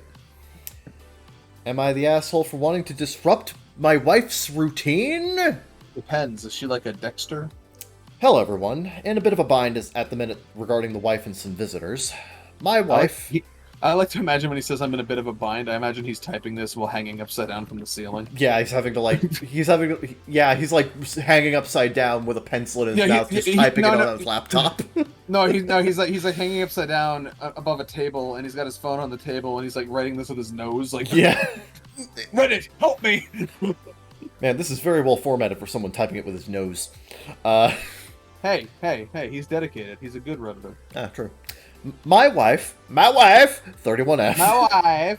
and I, 36M, have been married for 2 years now, and she has Congratulations. a very regimented wellness/mindfulness routine. She wakes up at 5 a.m., does yoga in the spare room, goes on a quick run, and comes home to make a smoothie using one of those loud Nutri Ninja blenders, and will get on with her day. Oh no, she's in a multi-level marketing scam, isn't she? She also She purchased something from As Seen on TV. Oh No! We could have had it all. I am divorcing you. You are not fiscally responsible, and as a conservative, I cannot agree with this. She also Sorry, as a liberal with some conservative-leaning financial decisions, I cannot agree with this. Go Go on. She also meditates in there, journals, and does other things that I can't disrupt her because it's her personal time. She was like this before I met her and was clear that if I wasn't on board with this aspect of her routine, she doesn't want to pursue anything with me. While I'm not thrilled that she has that whole room to herself, I did ask if I could put my PC in there so it's not in the dining room space. I asked if I could put my pee-pee in there, and they said no. You know? It was there before I moved in with her, so I made my peace Well, with they tried it. to send me to rehab, and I said no, so we've all denied things in our lives. My sister is coming into town with her partner and young daughter, 6F. We both agreed on letting them stay with us to save money. My wife wants them to sleep in the living room because we have multiple comfortable sofas for them to sleep on. While there is enough room, I made my case for buying air mattresses for them and to set them up in my wife's spare room. I also asked her if she would part with her smoothie to make it smoothie making at least until they wake up so they aren't disturbed in the morning. Sorry, whenever you say smoothie, the first thing I think of is a cat. Anyway. Right. When I heard the phrase part with her smoothie, I was thinking of a giant sea of smoothie being parted like the Red Sea. Let my people go. My wife is vehemently opposed to giving up her room and smoothies. She doesn't think the room will be comfortable for them, no carpets, and it's got huge windows and massive mirrors on one wall, and that I'm using this situation as a way to disrupt her routine I apparently hate. I mean, you've made it pretty clear you don't like it, so she's not wrong. I'm not sure where she got that from since I've never asked her to change it. Until now. She probably noticed you side-eyeing her the entire time. She saw the Reddit posts. We're in a disagreement over where they should... This might be the only guy in history that's ever like, there goes my wife again, staying in shape. Right? We're in a disagreement over where they should stay, and my wife is even threatening to not allow them to stay and have them get a hotel for the visit. Am I the asshole? I don't think giving up the room is that hard of an ask for my family's comfort. It's only 3 days. To be fair, it is only 3 days. It is only 3 days. But I don't know, maybe ask their opinion. Yeah. I don't fucking know. maybe ask what the family fucking thinks about it. This seems like a perfect opportunity to get a third opinion. Yeah, like, can people just fucking communicate already? Goddamn. No, impossible. Shut up. Also, read the update. Okay, yeah, there are 2 updates specifically. Yeah! Thank you all for the advice, everyone. I am heading to bed now. I've decided not to push this issue any further with my wife and my sister and family. My sister and family can use the sofas, or I will pay partly for a hotel for them. I do plan on asking my wife about her routine and can update if people would like me to. Final update. Wife was making a smoothie this morning, and I approached her over her smoothie making to clear the air. I said that I was wrong to ask to use... That seems like a bad time, because blenders are loud. Honey, I'd like to talk to you. What? I'd like to talk to you about your routine. What? I'd like to talk to you about the smoothie. What? Did you say you want a smoothie? No, I said I want to talk about the smoothie. I can't... Put a blender sound over this whole thing. I love you too! Wife was making a smoothie this morning, and I approached her over her smoothie making to clear the air. I said that I was wrong to ask to use the room for them, and my sister and family should sleep on the sofas, and she was happy to let them stay. I also asked why she has the rigidity of her routine. Yeah, you probably should have asked that first. Yeah, maybe lead with that. Why she has this routine? We didn't get into all of it, but it was a start. I know my wife had a difficult upbringing in her teenage years, but did not link the two that her routine was born out of these circumstances. I will not be encroaching on her room anymore, and someone commented I could add heating to my garage so that I could place my gaming PC in there, which is a great plan. Thanks all. Happy gaming. Happy gaming! So... yeah, OP was kind of a dick. But not anymore. Not anymore. Everything's hunky-dory. I diagnose you with character development. Diagnose? What is it, terminal? Yes.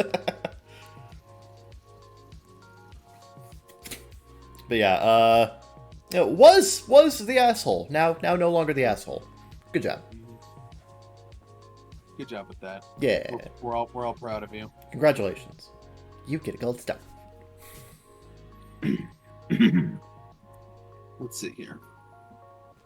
Let's find another one of these bad boys. Find another fun one. I would say he gets Reddit gold, but that's a bit too good for this. Yeah, also, you're poor. You can't afford Reddit gold. This is true. Oh boy, what the fuck did I get? Let's see. Why did you sound like you're waking up from a nap? No, I was just thinking about shit. No, headcanon. He was taking a nap. He didn't say shit during the last one. Yeah. It's entirely the audience doesn't know. Audio only podcast. Well, I wasn't, but yeah. He says that now. That we know of. Anyway, continue. Am I the asshole for asking my husband to not share pictures of us? Oh boy. Oh boy. This could go in any number of directions. Well, let's see what he has to say. Let's see what they have to say here. Throwaway, since there's some information that would make it clear who I am to anyone who knows me.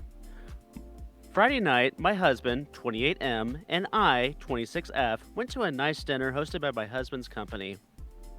The dinner was mainly to celebrate the great year that he and his team had, so he was basically the center of attention. I purchased a new white dress for the night. When I put it on before we left, my husband told me that the dress was practically see-through and left nothing to the imagination. I looked in the mirror and he seemed to be exaggerating, so I told him it wasn't nearly as noticeable as he was making it out to be. You could see sort of the outline of my bra, but everyone wears underwear, and unless if someone was deliberately looking, it wasn't an issue. So we went back and forth a bit. I didn't have any other dresses that would fit me. As I recently gained a bit of weight, and I haven't had a need to dress formal.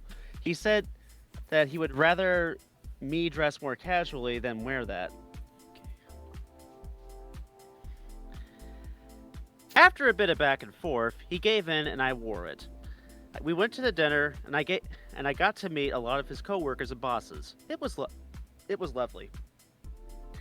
Afterwards, he wanted to make a post on social media about the night and asked me to choose which pictures to include. I saw pictures of me and my jaw dropped. The flash from the camera and the lighting in general made my outfit way more revealing than it looked in the mirror at home.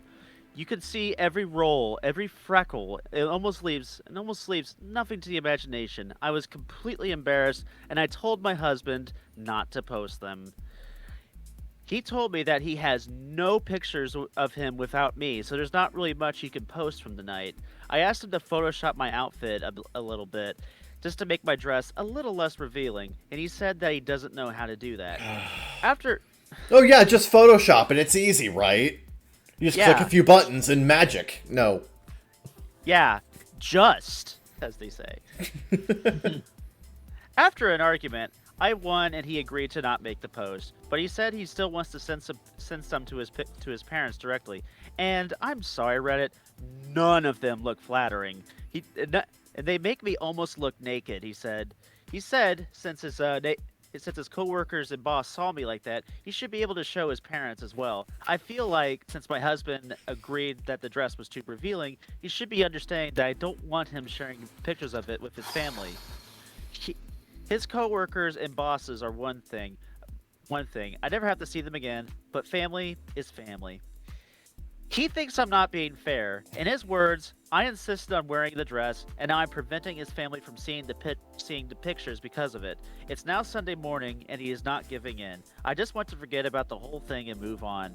He seems to really want to share the pictures of the night, and I'm not sure what to do. Whether if I should give up and tell him to send it anyway and put it behind us, or whether if I should stand up for herself. So Reddit, am I the asshole for asking him to not share pictures of us? Well, and I can. Reddit declares him asshole. What do No, you all think? her asshole. Her. But yeah. Yeah. Well, I can see why you've gained weight recently. Hey, 'cause honey, show me clearly- them titties. Don't be an asshole. I can see why you've gained weight recently because it seems like you want to have your cake and eat it too.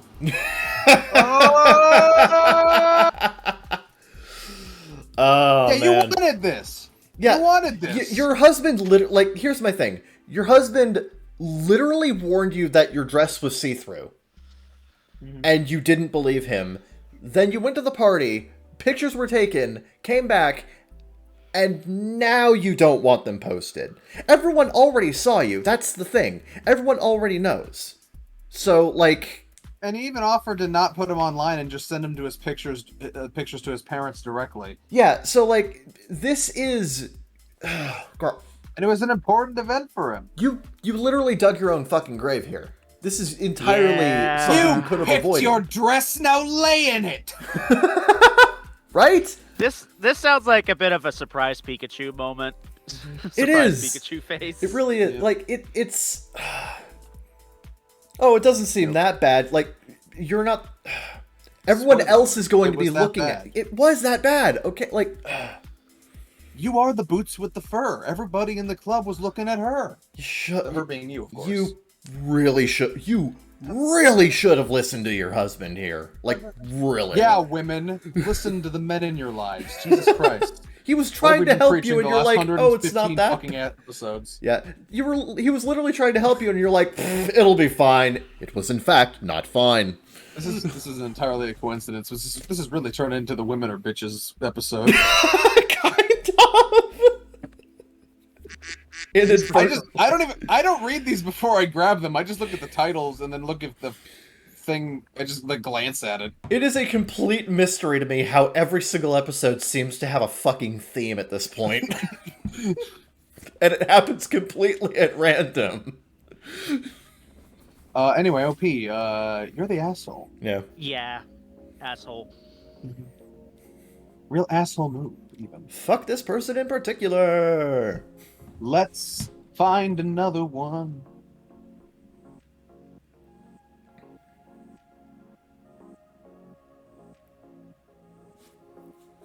Sure, maybe this one. Large Tifu. Today I fucked Because of that. We'll be the judge of that one.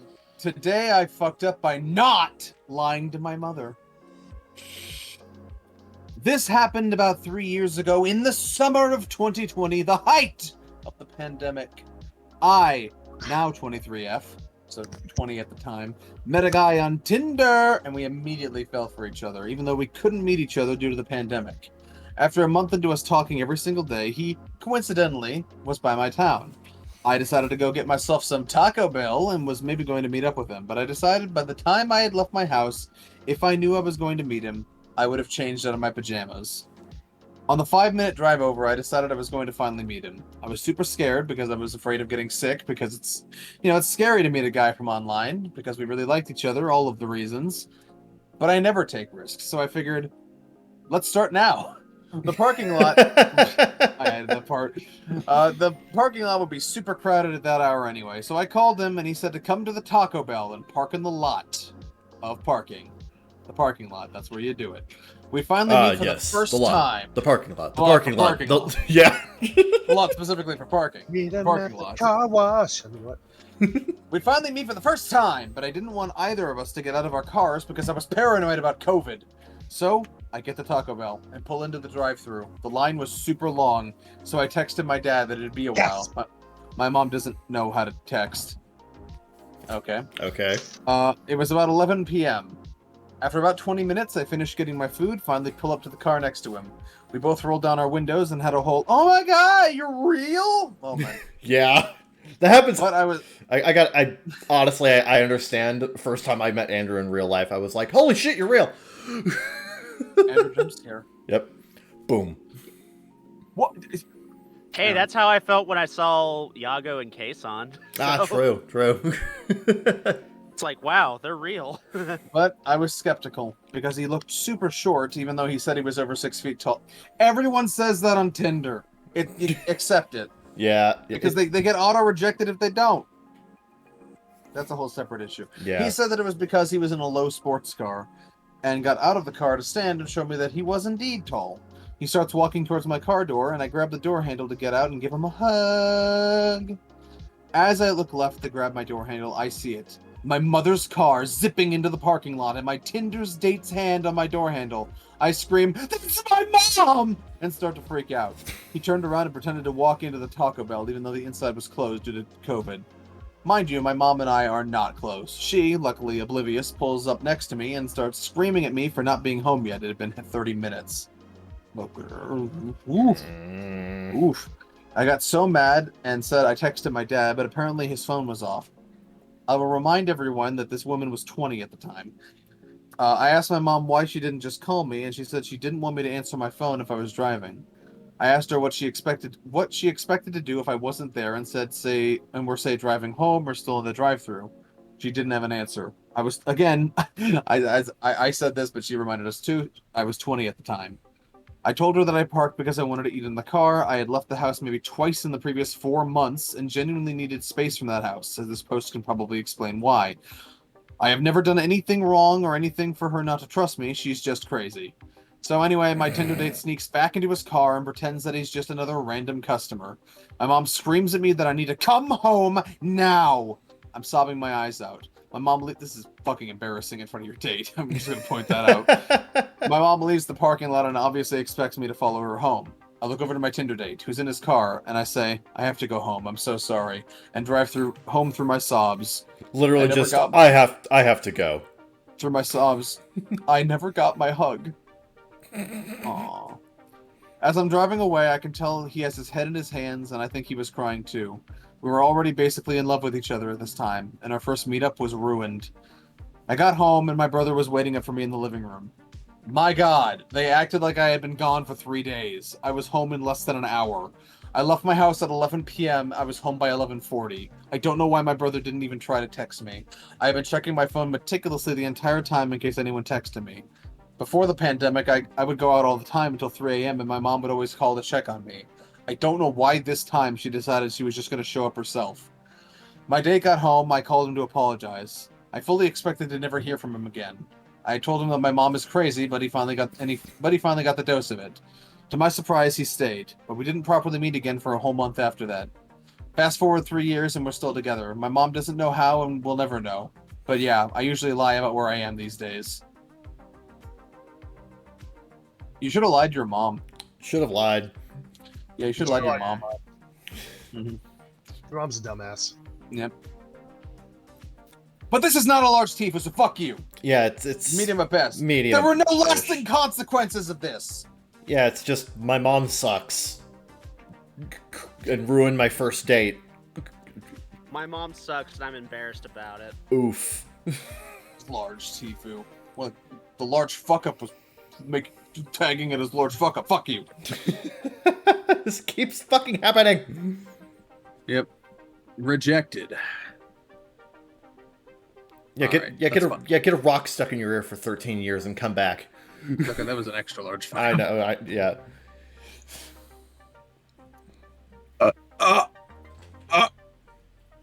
Maybe this one. This might be the one. Could it be? Waiting for it to load. Here you go. Okay. Am I the asshole for choosing to take my boss to a charity event over my fiance? Oh. Oh boy. I-25M started working at Drama. I-25M started working at my company about a year ago. My boss, 48M, and I really hit it off. So much so that he frequently visits and sleeps on the couch in our basement. My fiance, 23F, and I have lived together for several years now and just recently built a house together. So it has plenty of space and she doesn't mind him staying in the basement, but they don't interact much. Months ago, I purchased tickets for a local charity event that I had taken my fiance to last year. I did not indicate I would take her this year, but she assumed the second ticket was for her. Last evening, we had a difficult code deployment that my boss and I were up quite late for. After its success, we had a nightcap, and I mentioned the charity event this week, and he mentioned he had always wanted to go. So I invited him to go under my second ticket. He was elated, and I thought also this would be good for my career progression, as charity is a cornerstone of the company we work for. I told my fiance this morning that my boss had never been to the event, and he was excited to go. She said that we would all have a great time, as last year was so much fun. I then told her that there were only 2 tickets, and she wasn't going. Needless to say, she was pissed. Tickets are sold out already, so I can't just buy another. I told her that she needs to be considerate of my career progression, and that I can always take her again next year.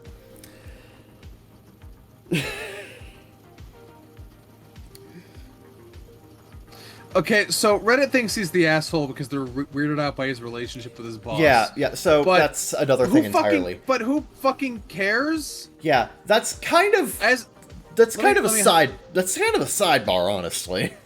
People have weird relationships. Get over it. But here, I'm going to highlight some key sentences here. Yeah. I did not indicate that I would take her this year. She assumed the second ticket was for her.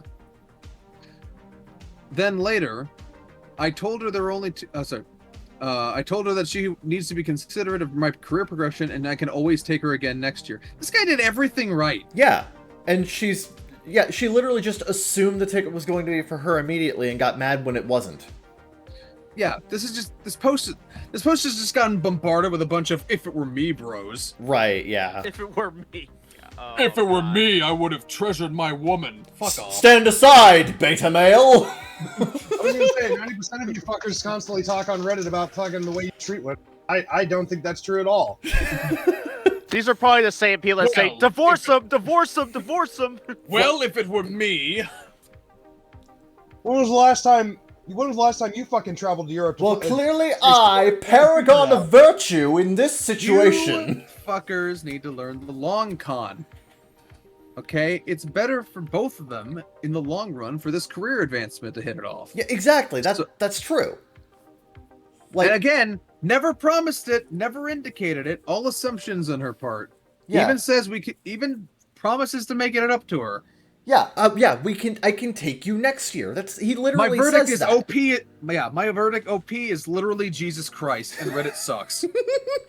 Yeah, there you go. People hated him because he told them the truth. People hated him because he did the right thing. When will people learn that I'm right about everything? Anyway. No, yeah, like the whole thing about like his boss like fucking crashing in his basement and shit is like that's kind of whatever, honestly. But like, he did everything right. What do you people want from him? What do you think he's having a fucking gay? Do you think he's having a gay love affair with his boss? That's what Reddit seems to think. Fuck. Look, they're just bros. They're just bros being bros. I will admit, Reddit yelling "boss" in the basement is really funny. I did not expect to read it. Is it weird I have my boss in my basement today? But here we are. That's a great light novel title. Is it weird that I have my boss in my basement? I'd watch it. Yeah, no, honestly. What if I get my boss in my basement? This is like the third potential title I've written down. Tell you, we're having a good fucking episode. Oh, yeah.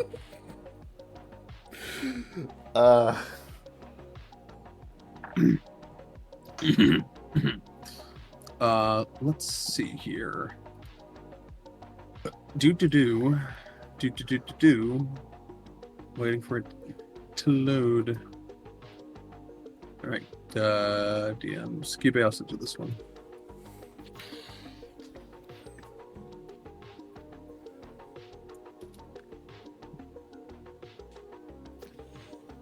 Oh boy.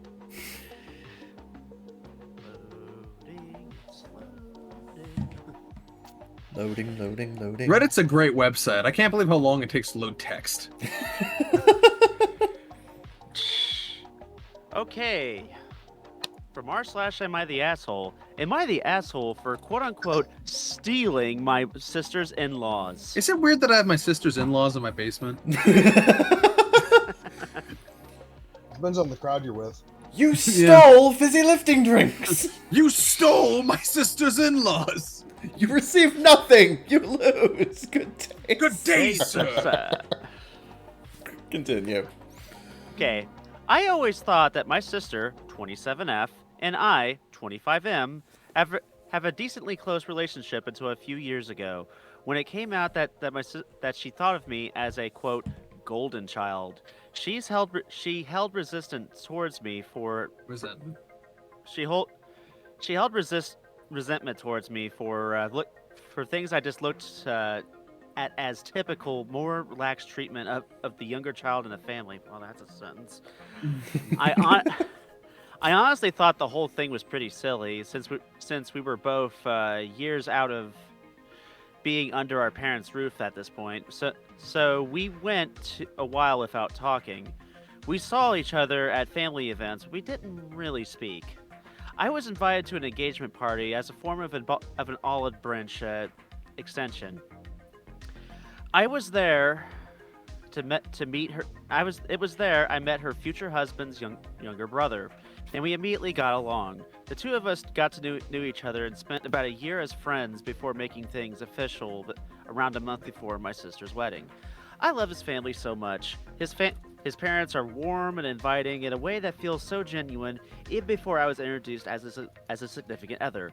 Not to knock my parents, but with them being lawyers and working politically adjacent careers, it can be easy to become jaded when you want to watch them smooch to each other's faces that doesn't really reflect their true feelings.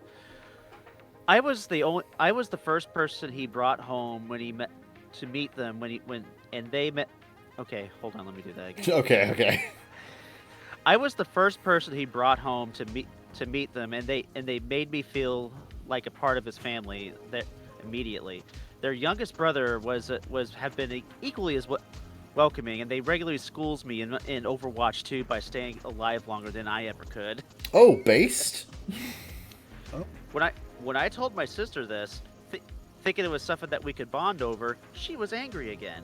Apparently, she didn't receive the same treatment. This resulted in a big argument, which led to her saying to the effect of, quote, I guess this is what happens when two golden children get along together. I pushed back against this. Oh, boy. I pushed back against this, and it further devolved into her pointing out that all of the people in the world, she couldn't believe that I had chosen her husband's brother. She said I had stolen opportunities from her growing up, and now that I was quote-unquote stealing her in-laws. I considered telling my partner's parents about this at one point to let them know my animosity towards my sister apparently holds towards them, but I decided against it. But I don't really know where I stand in this conflict, and I just like to see some outside perspective. Am I the asshole? And Reddit declares him asshole. Or I think is this her? I think it's a woman. No, it's a male. It's a male. You're a bit of an attention whore. Yeah. Just a bit. Like Sometimes that can be charming when it's harmless, but like there's also the you know, if you've got that person who's like an extreme extrovert and totally social, but is also very funny and brings positivity to an environment. Like, yeah, they always want to be the center of attention, but like we don't care. I'm talking about myself. Anyway, talking about myself and potentially a little bit Kiwawa, but like, yeah, no, when you're constantly hogging the limelight from everyone else. I do like this most golden children don't realize they're golden children. You admitted your parents were more lax with you. It's really immature that your first instinct was to go behind her back and tell on her. It sounds like you are the golden child and you just don't want to admit the favoritism because you like it. Yeah, yep. So, yeah. In bird culture, that is referred to as a dick move. Yep. All right, so we got that one out of the way. Now for this one! Am I the asshole for not feeling responsible for my friends' feelings? Depends. Do facts not care about them? I don't care that you broke your elbow. Just for context. And there's no such thing as Santa Claus. What? Just for context, I try to be as precise as I can when it comes to words, to avoid saying incoherent things so they don't get misunderstood. My friends, on the other hand, don't care about the way they say things as much as I do, so when I'm lacking context, I try to interpret the things they say as they're written because I didn't understand them. We usually end up arguing because they think I'm just being pedantic for not reading between the lines like my other friends do. So this is what happened. A few days ago, we had a text conversation where one of them asked us for suggestions and remedies, stating that their problem was that they were having diarrhea at the moment and wanted it to stop. They were not on any medications that could have caused it. Just to say a few seconds later, they were constantly constipated, which they usually are, and that they don't want to be anymore. I was confused, so I asked them something along the lines of, I don't understand. Are you constipated or having diarrhea right now? Sounds a bit contradictory that you're having both at the same time. Which one do you need help with? They started changing their words to prove they said nothing wrong, instead of just answering the question. So while I tried to explain that I still didn't understand because both things didn't seem to add up, so we ended up arguing, and they ultimately got mad at me and started accusing me of not understanding on purpose so I could make a big deal out of it. Accusations! Objection! Called me fucking annoying and claimed I never shut up because I'm always trying to be on top of everyone and expect everyone to be perfect. Then they started demanding apologies because in their opinion I'm constantly addressing everyone's mistakes and that I never address them in a good way. I told them that my question was genuine and I wasn't trying to be rude, but they just started saying that I just asked to mess up with them because there was no way for my question not to be interpreted as bad-mannered since there were no indications to think otherwise, and two other people had interpreted my message in the same way, kind of trying to pull an ad numerum on me. Even the fact you know what an ad numerum is, even when they didn't make so did I. Even with whips that one out. Even when they didn't make a majority of all the people that were involved. I also told them that maybe I wouldn't have been so persistent if they had just answered the question instead of constantly changing their words and straight up insulting me when they couldn't or didn't want to keep defending their point. Am I the asshole for not feeling responsible about the way they interpreted my question and thus not apologizing? Let me say something. This is really hard to judge without seeing the logs.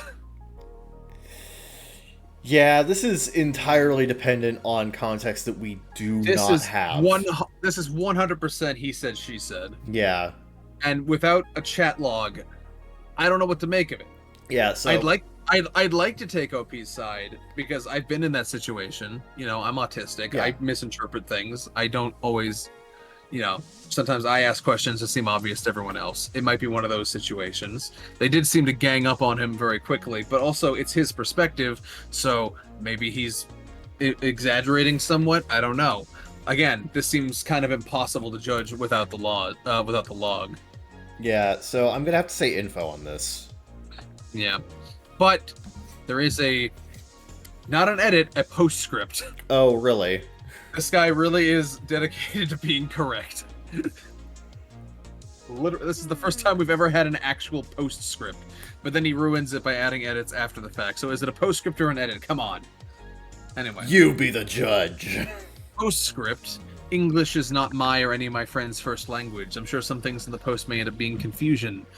Also note that I am in no moment referring to typos. I don't go around correcting everyone's typos. I understand touchscreens and keyboards aren't the best at avoiding them, and I know Reddit was accusing him of being a typo guy.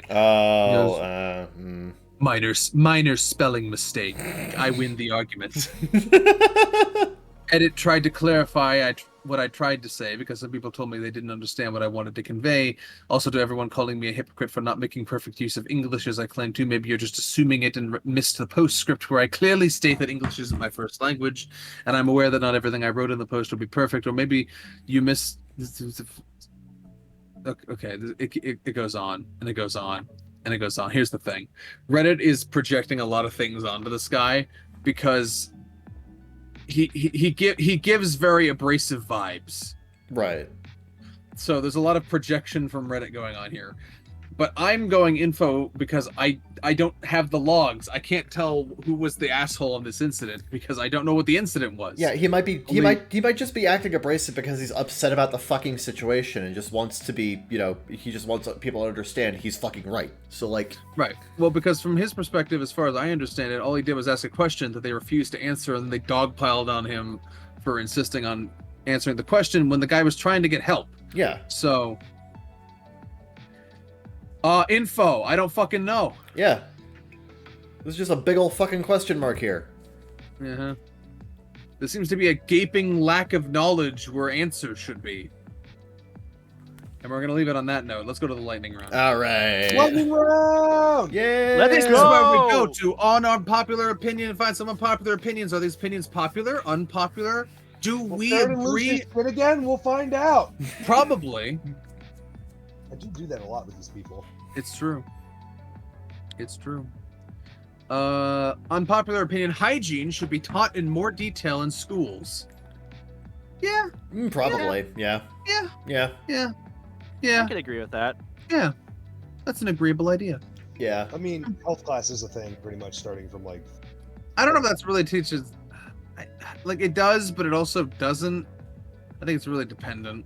Yeah. The effectiveness is spotty at best there. Oh yeah, what they actually teach is they basically teach use soap, wash hands, brush teeth, but they don't tell you what the best products are. Yeah. Like how often you should apply them, or how to smell nice for a date. This myth that like if you want to attract people, like you should just make sure you shower. That's all you got to do. I'm like, no, it's not. No, you should take a lot better care of yourself than just showering. Yeah. Teach that. Yeah, like it's a complicated thing. Yeah. And boiling it down to just wash and boiling boiling it down to just take a shower forehead is like not helpful. Yep. Unpopular opinion: it should be socially acceptable to say that you do your job for money. It is with cool people. It's just not with employers. Yeah. See, if you're just talking with like random people or people that like you work with or whatever, it's like they get it, they understand, they know. But like if you're trying to talk to an employer, like it kind of helps if you kind of butter them up a little bit. But you shouldn't have to. Yeah, you shouldn't have to, but we demand workers' rights. We've heard enough about workers' rights. Let's talk about workers' wrongs. Okay, Musk. Calm down. That might be the most insulting about thing. These That workers' wrongs. that might be in the top 5 most insulting things you've said to me. By the way, Zeke. Well, that's in the top. Well, that was in the top 5 stupidest things you've said. So I mean, it evens out, I guess. Yeah. Tit for tat.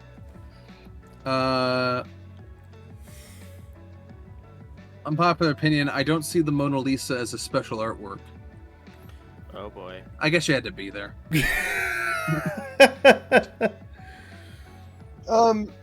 It's special because it represents one of the most influential inventors and from all of history. It's interesting because its backstory is completely unknown. Yeah, really. Also, the method in which it was made is interesting. I guess it's one of those things where it's like if you're not steeped in art and you look at it, you're like, "Yep, that sure is an old-fashioned selfie." Like, It's notable You're because some it's dumb zoomer who doesn't know anything about art. Sure, it's Like- notable because it's an enigma of a notable historical figure. yeah, exactly. Yeah, it's enigmatic. Yeah. Unpopular opinion: potato wedges are the worst of all potato consumption variety. Nope, eating them raw like an apple. Nope, eating them raw like an apple. Yep. Didn't you read this last night? No, you're making that up in your head. Okay. Oh, sure. Okay. Cool. No, yeah. Like, yeah, eating it raw. Just don't do that. Let's see here. Unpopular opinion: paper towels in bathrooms are so much better than air dryers. Yes. Yes. Yes. Completely agree. Destroy this planet. More The people. air- I think there's so many. There's like a million other things we could be doing, other than eliminating paper towels. I Yep. think eliminating paper towels in bathrooms is the most fucking neo-lib fucking bullshit, not a non-solution to anything. Yeah, agreed. It absolutely is. The thing about it also is, like, you have to understand, paper and paper towels, like, they don't grind trees to make paper towels. They grind trees to make furniture and building materials, and then the sawdust left over is what they turn into pulp. Yeah. So it's literally just a byproduct of waste that's already being generated. You want to stop wood consumption? Stop making it so that so many fucking useless houses are being built for no fucking reason. That nobody will ever live in. Yeah, exactly. Yeah. There's so many fucking things of paper towels, and paper towels are very efficient at what they do. They're very efficient at drying hands. Air dryers are not. I don't care how you do it. Air dryers fucking suck. Yeah, and I always end up having to fucking. I always Yeah. end up having to wipe my hands on my fucking shit. Yeah, I'm always gonna be standing there for like 2 fucking minutes trying to dry my hands, and then giving up and just rubbing them on my shirt. Yeah, like I'm just imagining some fucking. That's the society neoliberals want. I'm just imagining some fucking quote unquote middle They just want class. to pat themselves on the back and then win themselves another term in office. We did it, everyone. We removed paper towels from public bathrooms. We've saved the planet. No, Yeah. no. Can I get a golf Next, we'll clap, eliminate Kevin? public bathrooms. Kevin, give me a golf clap. Oh, okay. I save the earth. Good job. Thank you. Yeah, Thank true you. fucking story. You did save the world. I'm an American hero. Let's see here.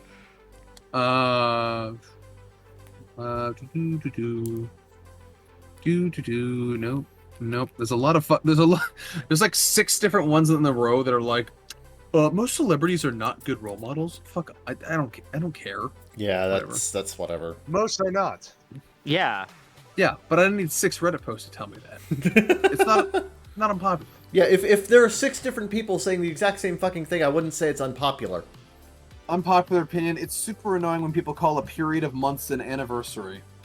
Yeah, I get that. Like, etymologically. I Yeah, understand. because like the whole thing is that like an anniversary is supposed to be some kind of like major milestone, and No, an anniversary is supposed to be the year. It's supposed to be a marker of how many pass. yeah. Anna is short for annual year. Yeah, year. So a 1 month So saying anniversary makes no 6-month sense. anniversary doesn't make any fucking sense. Saradin, I want to congratulate you on the 10-second anniversary of the rant you just gave. God damn it, you're the worst than my ex. I swear to God. Jesus. Honey, it's our 2-month anniversary. I'm like, first of all, that's not how anniversaries work. Second, if you're celebrating 2 months, do I need to be worried? This is Oh, the no. longest relationship Turns out I I've ever did. had. Turns out I did. Oh God, No, I agree with Opie. It's dumb. it's very dumb. It's dumb. And it's stupid. It's dumb. It's dumb Zoomer teenage fucking young 20-something overly optimistic girl bullshit. Is what it is. At least that's been my fucking experience with it. Yeah. Yeah. I mean, I wouldn't even mind if you want to celebrate. I just don't call it an anniversary. You were like, oh, the linguist in me languishes. This relationship's been such an adventure, Mike. And I'm like, I mean, we've had like sex 3 times. We've watched some Netflix. I'm not sure that's quite an adventure. Hey, but would you like to go do this thing with me next month where we go out and actually have an adventure? Oh, I don't know. I'm like, Oh. I don't know why you're celebrating 2 months then. Sex ain't that special, honey. I'm Uh, sorry. It's just not how it is. We have gotten to the Saradin's projecting portion of the podcast.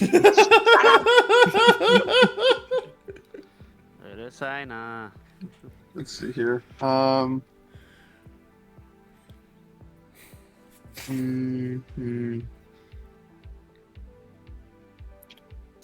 I gotta read what he means by this. Unpopular opinion. It feels wrong to say under the sea. If a sea is a body of water, no matter how deep you are always still inside it. That just means sea is defined as just the surface of the water. Same for being underwater. If you're surrounded by water, you're also simultaneously over water and beside water. Get a load of this guy. This Well, guy. I mean, I'll agree with that, but only because fuck Disney and everything they do. So Yeah, but This guy singing under really the surface doesn't have the same ring to it. In and beside the water. In and beside the water. In and aside and above and below the this water. is no what this is. That's what Hans Zimmer would write if he made so he could fix his mistakes, quote unquote. Oh Yeah, and man, take out all no, the no, no, triangles as well. no. What we just unearthed was like the first draft of that song. It's like, man, there must be a better way. Right? There's got to be better lyrics we can write. These are inaccurate. How dare we let people have an imagination and live in fantasy?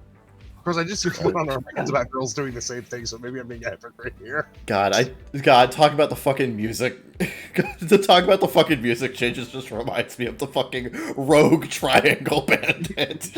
Why did they remove the triangle? Why do they hate it so much? When they were recording the original, was there just a bandit that snuck in and kept playing the triangle? But now we have the technology to keep the triangle bandit out? Unpopular opinion, shuffling your library is better than having playlists. No, you fucking dumbass. Playlists are for specific moods. Yeah, If you shuffle your entire library, it's just a smorgasbord. yeah, like it's there's no structure. There's no there are no vibes. It's just whatever. Yeah, this is like saying, I don't think grocery stores should have aisles. I think they should just dump everything in a big bucket in the middle. Pretty much. Every man for Thanks, we should himself. try that. Unironically, we should. I think it'd be fun. It would be really We just- funny. Black Blue Friday light when everybody's special, killing each other with- everything. Imagine Black Friday when everybody's killing each other and throwing shit all over the place just to find the toilet. Just to find the fucking iPad of the... Yeah. Boss, I have a new revolutionary idea. We're gonna save so much money on shelves. I think we just dump everything in a giant pit in the middle. Imagine you just digging through all the packaged goods just to reach the spoiled milk in the middle. Anyway. Let's see here. God.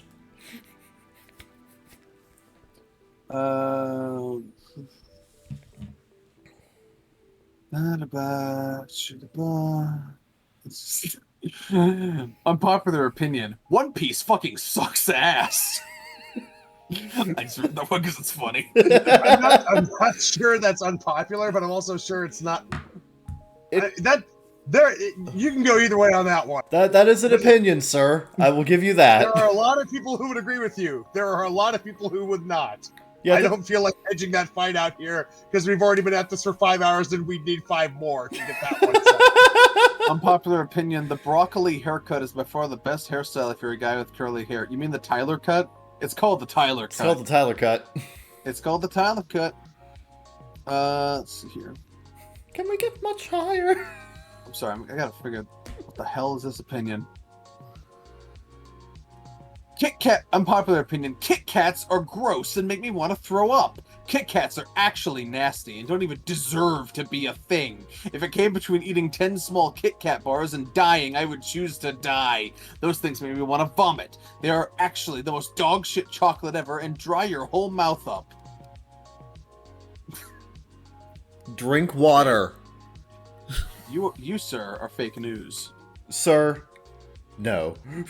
This is a Wendy's. I fucking... I was gonna say, like, I have to ask, like, do you just dislike chocolate or do you dislike crunchy graham crackers? Because Yeah, that's is it the literally all wafer? a fucking Kit Kat is. Yeah, is it the wafer in the middle? So, like, if you just hate those things, then fine, but your opinion's stupid because you don't actually hate the Kit Kat. Guy who's only eating raw fish, eating candy. Not getting any raw fish vibes from this. Right, exactly. Like, Oh, it's dog shit. I never want to play it again. God almighty. Yep.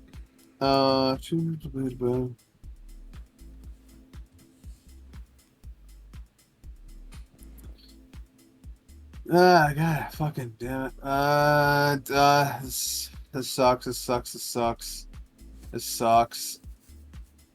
Crap. Wait. Crap. Mega crap. Mega crap.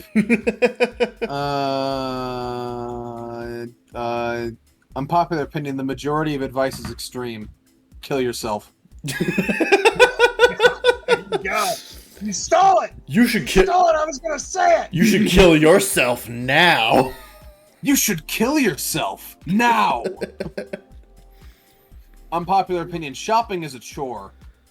Yeah. Yes. Congratulations. Fucking, what? No, it's not. I mean, are you talking about grocery shopping, or are you talking about like shopping for good, like awesome let me clothes or something, or, look. like, Let me look here. electronics or toys or whatever you like to play with?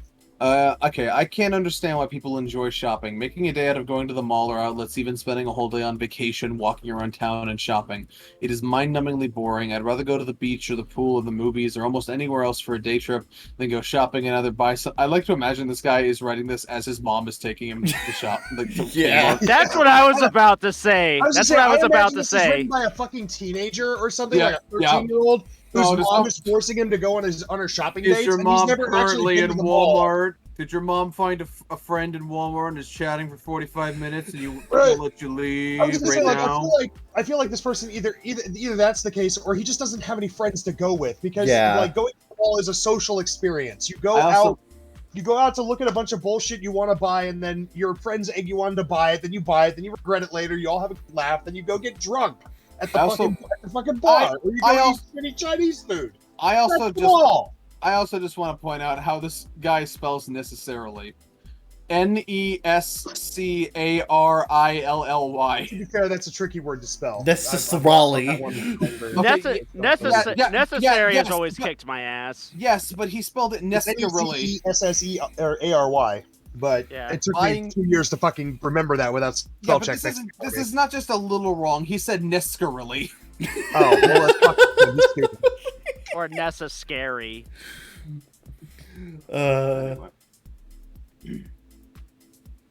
My God. Yeah, I like the very obtuse topics we get into in this section. Oh yeah, that's the best part. That's the best part. I would rather die than eat Kit Kats. This guy says blue raspberry flavored anything tastes horrible and is a bit suspicious. What? What?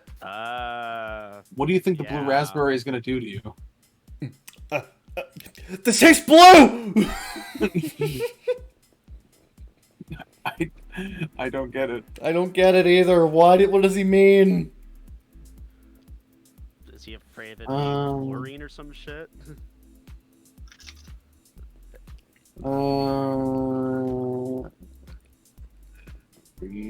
Give me good ones. Fuck off. No.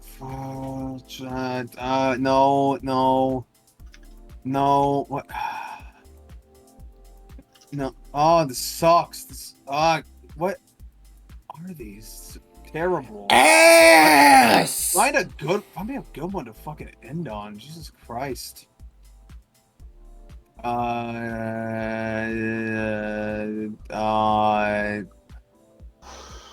I am fucking. This is horrible. This is not good. Let me just read you the bad ones real quick. Okay. Let's go. Super lightning round. Boxers are not as good as they used to be. I don't know what the fuck that means. I prefer fake maple syrup. Okay. Morals are stupid. Almond milk sucks. Hard games are better without a live system. Privileged people should have a right to an opinion. Okay. Routines are great. Rabbits infuriate me. Swimming is awful. Being nice is not a selling point in dating. Rabbits infuriate you? Wow, fuck you, man. I hate thunderstorms. You fucking suck. It's okay to talk behind someone's back. What? Saying good for you no longer sounds genuine and nice. Outside of extreme circumstances, slow drivers are not the issue. Shredder lean physique is not good looking, not nice. I'm sorry faith doesn't come before family. Overly big living spaces are dumb. The sport of cricket is more competitive now. People that get dressed in the bathroom after having a shower are crazy. I love stepping into the cold bathroom after a shower.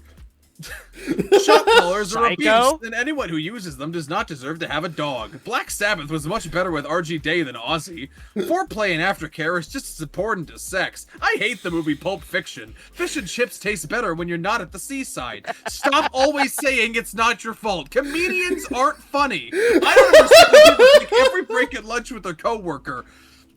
I prefer living in places with bad natural lighting. This is stupid and not funny.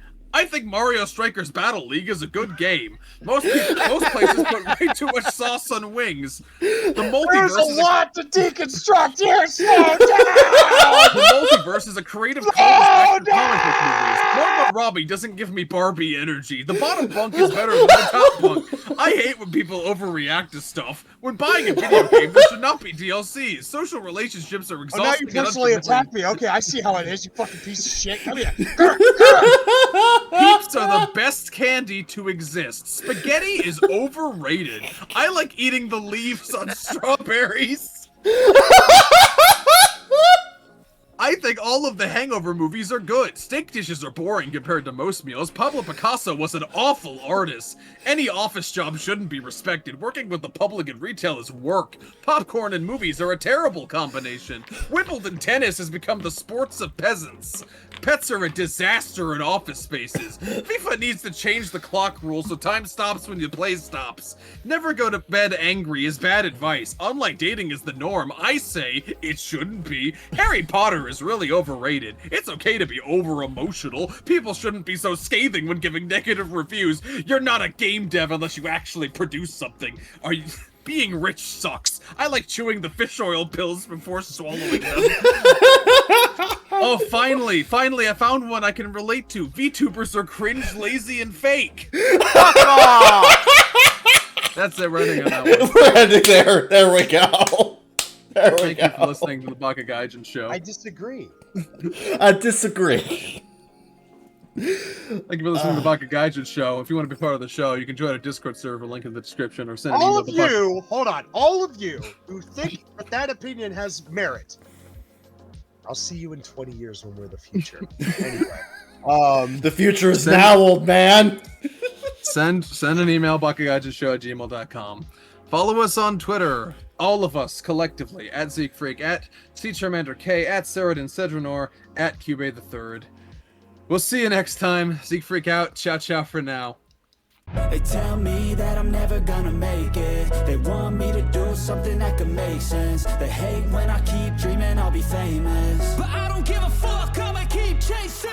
I got all this potential that's deep inside of me, but they hate when you're successful cause they try to be. They sit there being judgmental because you're trying things, and they just want you to settle and do the right thing. So get a good job, don't slack off. Wake up every morning, make a good impression on your boss.